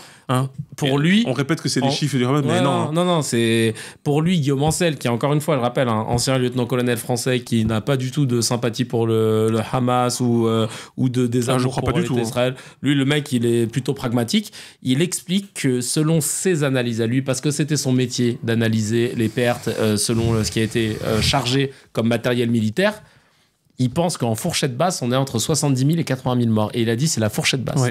Et il y a des humanitaires qui, eux, parlent clairement de 200 000. On est arrivé à 200 000, littéralement. C'est Parce une que horreur. on n'a pas encore sorti les corps sous les décombres. Ah, mais oui. Mais totalement. Tout simplement, ouais. Mais Et puis toutes les morts liées collatérales. et c'est plus. En fait, c'est là qu'on arrive. C'est Plus là, d'hôpitaux. c'est là manque qu'on de arrive soins. sur le fond du problème. C'est plus collatéral. Faut arrêter de déconner. Il s'agit de l'espace sur la planète le plus densément peuplé au monde. Plus qu'Hong Kong. Envoyer juste une bombe, déjà, c'est criminel, en fait. Ancel explique que par rapport au niveau de tonnes d'explosifs qui ont été lancés et le nombre de morts qui normalement il y a, on est sur un deuxième Hiroshima, quoi. A priori, on arrive dessus. Non, mais en quantité de tonnes, ça par contre, t'as plein de journalistes qui en ont parlé, même anglo-saxons et israéliens aussi, parce que Haaretz fait toujours un bon travail. Hein. Toujours. Ah non, mais pour de vrai, hein. C'est très Et intéressant. même Time of Israel, moi parfois, tu vois, Ouais, je sais qu'il y a ouais. des gens qui m'ont dit Il oui. sort des doses, ouais. Il sort des doses, hein. Et pourtant, pour le coup, je me suis renseigné, c'est pas C'est pas la gauche. forcément Hein. de gauche. Non, c'est pas la gauche. Alors que Haaretz, oui, il y a même une gauche antisioniste parce qu'on peut être antisioniste, hein, littéralement. Donc, Oui, on peut être juif, israélien et antisioniste. Bien sûr. Exactement. Et donc, contrairement à ce qu'on veut faire croire par propagande également, en France, hein, parce que ça aussi. Et à un moment donné, il va bien falloir le régler, ça, hein, de toute façon, parce que c'est encore une fois les problématiques de l'histoire. Donc, justement, concernant ces données-là, le truc, c'est que la volonté délibérée de bombarder de cette façon, c'est que c'est plus collatéral, en fait. Hein. On l'a vu déjà dans les déclarations qui ont été faites. Tu vois, par les ministres, etc., ouais, bien sûr, par le bien sûr. cabinet. Et là encore, tu vois, sur la question des éléments de langage, où, oui, on parlait justement sur Hiroshima et Nagasaki, en tonnes d'explosifs, c'est 7 fois Hiroshima et Nagasaki qui ont été tombés sans les radiations. C'est 7 fois Sur Gaza. sur toute la bande de Gaza. C'est plus en tonnes d'explosifs tombés, parce que Gomensel le dit très bien, il n'est pas du tout le seul. C'est plus de bombes tombées sur Gaza que sur tout le territoire vietnamien pendant la guerre américaine sur le Vietnam. C'est comme ça qu'il faut l'appeler. La guerre américaine sur le Vietnam. C'est, attention, c'est 65-75, hein, la guerre du Vietnam. Or, le Vietnam, c'est 900 fois la bande de Gaza. Hein. C'est 900 fois la bande de Gaza, bon sang. 900 fois. Et donc, tu peux pas avoir 30 000 morts. Ça déjà c'est clair. Et tu peux pas, la main sur le cœur de ce que tu veux. Tu peux pas me dire, non, je vais épargner les civils, nos frappes sont précises. Non, tu veux faire un massacre. tu ne veux faire qu'un massacre. Car c'est exactement ce qu'ils ont fait. Et en fait, pour eux, pour qu'on soit très clair, que ça touche des gens du Hamas, tant mieux. Mais rien à foutre, en fait. L'objectif est assumé. Et ça, l'histoire le dira haut et fort, et ça sera impitoyable. Et toutes les personnes qui en seront complices de loin ou de près auront les mains tachées de sang, et elles auront à en assumer les conséquences. Que ce soit, même s'ils meurent, hein, que ce soit dans les livres d'histoire, dans la poubelle de l'histoire qu'ils se retrouveront, en disant « Ah, vous voyez, toutes ces personnes, elles ont validé, elles ont couvert, elles ont euphémisé un génocide. Oui, un génocide au XXIe siècle. Parce que c'est précisément ce dont il est question. Comme je le dis souvent, il n'y a pas besoin de voir pour savoir. Hein, mais malheureusement, de nombreux humains sur cette planète l'ont vu. Ils ont vu ce qui s'est passé à Rafah. Ils l'ont vu. Cette frappe que... Mais t'as ce porte-parole, mais on devrait plus lui donner la parole. On devrait plus lui donner la parole. C'est interdit de faire ça. Mais c'est littéralement interdit. Hein. Pour revenir sur le... Et même conclure, parce que je pense que là, on a fait un beau tour, mais en gros, à la question est-ce que nous sommes victimes de propagande, je pense que là, avec tous les éléments qu'on vous a donnés, qui vous permettent de voir ce qu'est une propagande, comment elle se propage, et aujourd'hui, je vous invite à l'observer par vous-même, et ben vous vous rendrez compte qu'effectivement, les informations mises en avant ne sont jamais là pour... sont plutôt là pour dédouaner, ou alors du moins apaiser, ou alors... adoucir, ouais, voilà, je cherchais adoucir, euphémiser le massacre que fait l'armée israélienne, le gouvernement israélien de Netanyahou. Et je vous le dis parce que, tout simplement, quand je vous parle de propagande, il y a un exemple très simple. CNews a du mal, par exemple, on le sait. Ils ont une ligne très droite et ils sont... c'est les néoconservateurs, exactement. C'est ça, c'est vraiment le... Et ils ont choisi... Non, parce qu'en fait, ce qui est marrant, c'est que tu pourrais être d'extrême droite française et totalement désavouer Israël, parce que tu te dis, bah non, ça ne nous regarde pas. Ça va même nous attirer des problèmes. Ouais, voilà, c'est ça. Mais bizarrement, là, il y a comme une espèce de... On a Marine a dit, chercher des alliés. Oui, Marine a dit, le FN a toujours été sioniste. Ah bah tiens, je suis allé vérifier, j'ai vu un article du Parisien qui disait tout l'inverse. Oui, en plus. Et que jusque dans les années 70, même 80, ils étaient plus sionistes. La mémoire, hein, c'est beau. Hein. Très sélectif, ouais. Il fallait pas créer Internet. Hein. Mais parce qu'il y a tout. Oui. Et on n'oublie pas. Et en fait, ce qui est intéressant, c'est de voir par exemple CNews qui, le lendemain des premières frappes de Rafah, parce que je vous rappelle que là, on est le 3 juin, il y en a encore. Et il y a encore des morts qui s'accumulent. Mais tu te rends compte quand même. Alors qu'il y a eu toute la pression médiatique et diplomatique. Le pauvre, je sais pas si c'était un ministre irlandais là qui était en train de pleurer en disant vous êtes en train de faire un génocide, il le disait dans le Parlement. Mais regarde, le général, lui c'est un général qui était à l'OTAN, Yakovlev, qui parlait beaucoup sur la question ukrainienne. À un moment donné, on lui pose la question, mais c'était il y a plusieurs semaines, même plusieurs mois. On lui dit, maintenant, apparemment, Israël envisage de mener des opérations sur Rafah. Là où il avait demandé aux gens, ils ont demandé aux gens de se réfugier. Mais les gens, il y a 1,5 million de personnes. Donc là, quand j'ai parlé de la densité de Gaza, c'était la densité avant l'attaque guerrière israélienne sur Gaza. Donc maintenant, là, on parle de la population de quasiment tout Gaza s'est agglutinée sur une seule des villes qui se trouve au sud. À la frontière égyptienne ? Ouais. En fait, c'est la dernière ville, si tu veux. Ouais. Enfin, si on peut appeler ça une ville à ce niveau-là. 1,5 million de personnes dans une petite ville. C'est littéralement l'espace le plus densément peuplé de la planète. Tu prends toutes les villes du monde, Tokyo, Hong Kong, Taïwan, Singapour, parce qu'on parle des grosses villes bien densément, New York. On n'est pas à ce niveau-là. Vas-y maintenant, allez les gars, allez les gens. Allez vous courir. Imaginez une bombe qui tombe dans un de ces endroits-là. On dira, c'est inqualifiable, c'est du terrorisme, c'est un drame immense. Bah, c'est... Allumez, n'importe où. Vous allez le voir en direct, malheureusement. Ouais, c'est ça. En direct, vous allez le voir. Et la propagande, c'est quoi ? C'est quand le lendemain des frappes de Rafah sur CNews, ils décident d'inviter un survivant rescapé de la Shoah. Ouais, voilà. Tu vois, ça, par exemple... Je me rappelle, j'en parlais à Gaëlle. De diversion. Voilà, diversion. Elle me dit, mais pourquoi ils font ça ? Il y a bien eu une Shoah, c'est terrible. Ouais, c'est ça. Mais on était le 26 mai quand ils ont fait ça. Sauf si c'est pour dire que c'est qu'on condamne ce qui se passe, mais ça j'en doute. Non. Ah bah oui. Ils l'ont invité, je sais pas pourquoi, et sachant que ce jour-là, c'était le 26 ou 28 mai, Il n'y avait pas de commémoration, il n'y avait pas de... Et en fait, ce choix éditorial, il en dit long. C'est de la diversion. Genre, je n'ai pas envie de couvrir ce qui s'est passé à Rafah. Parce que je n'ai pas envie de dire que là, Israël a fait un massacre pour la énième fois. Tu t'imagines, toi, quand il y avait un attentat terroriste par des islamistes dégénérés? Et que toi... Et là, on fait, contre l'islamophobie, contre le racisme. Comment ils vont prendre les gens? Ouais. Ils vont prendre ça comment? Ouais. Tu vois, parce que, encore une fois, il y a des faits. Parce que, il y a des faits. Bien sûr qu'il y a du racisme. Et bien sûr qu'il y a du terrorisme.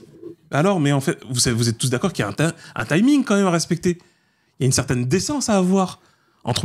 Déjà, ne serait-ce que par rapport aux victimes. Mais tu remarqueras une chose fondamentale. Hein, dans l'ensemble des médias français. Et c'est là que c'est une très grosse honte qui est portée par le journalisme français. C'est qu'il y a une invisibilisation des victimes. Il y a une invisibilisation des Palestiniens. Il n'y a pas de... déshumanisation. Il y a une déshumanisation. C'est absolument odieux. Et ça apportera une tâche énorme sur l'histoire de notre pays et sur l'histoire du journalisme de notre pays. Et je ne parle même pas du côté politique. Ouais, non, parce que là, franchement, la France a honteusement, et les médias français en première ligne, légitimé tout ce qui s'est passé depuis le début. Et je pense à une citation pour finir de Malcolm X que vous avez sûrement dû voir circuler, et je pense que c'est bien pour conclure, parce qu'on sait qu'il y a toujours des gens qui ne l'ont pas entendu. C'est une... voilà, c'était le 13 décembre 1964, Malcolm X, ce militant américain, un vrai leader, vraiment qui extraordinaire, a lutté contre la ségrégation raciale aux États-Unis, avait dit « La presse a un pouvoir de l'image si puissant qu'elle peut faire passer un criminel pour une victime et montrer la victime comme un criminel. » C'est parfaitement vrai. Voilà. C'est parfaitement vrai. Merci beaucoup d'avoir écouté cet épisode.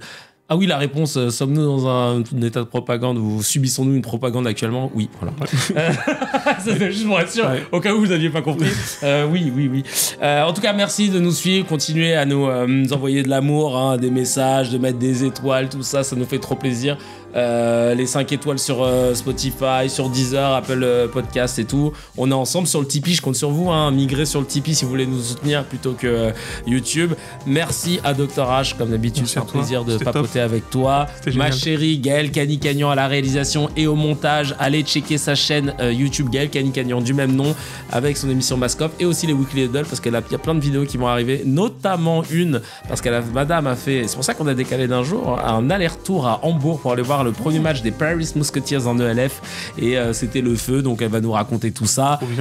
Il y a notre gars sûr, le showrunner et responsable de l'édito, monsieur et du son, Mourad Mokadem, Mani qui est derrière les volets et qui doit péter un plomb et qui veut rentrer. Merci à vous tous et on se retrouve la semaine prochaine pour l'épisode 29. Ciao.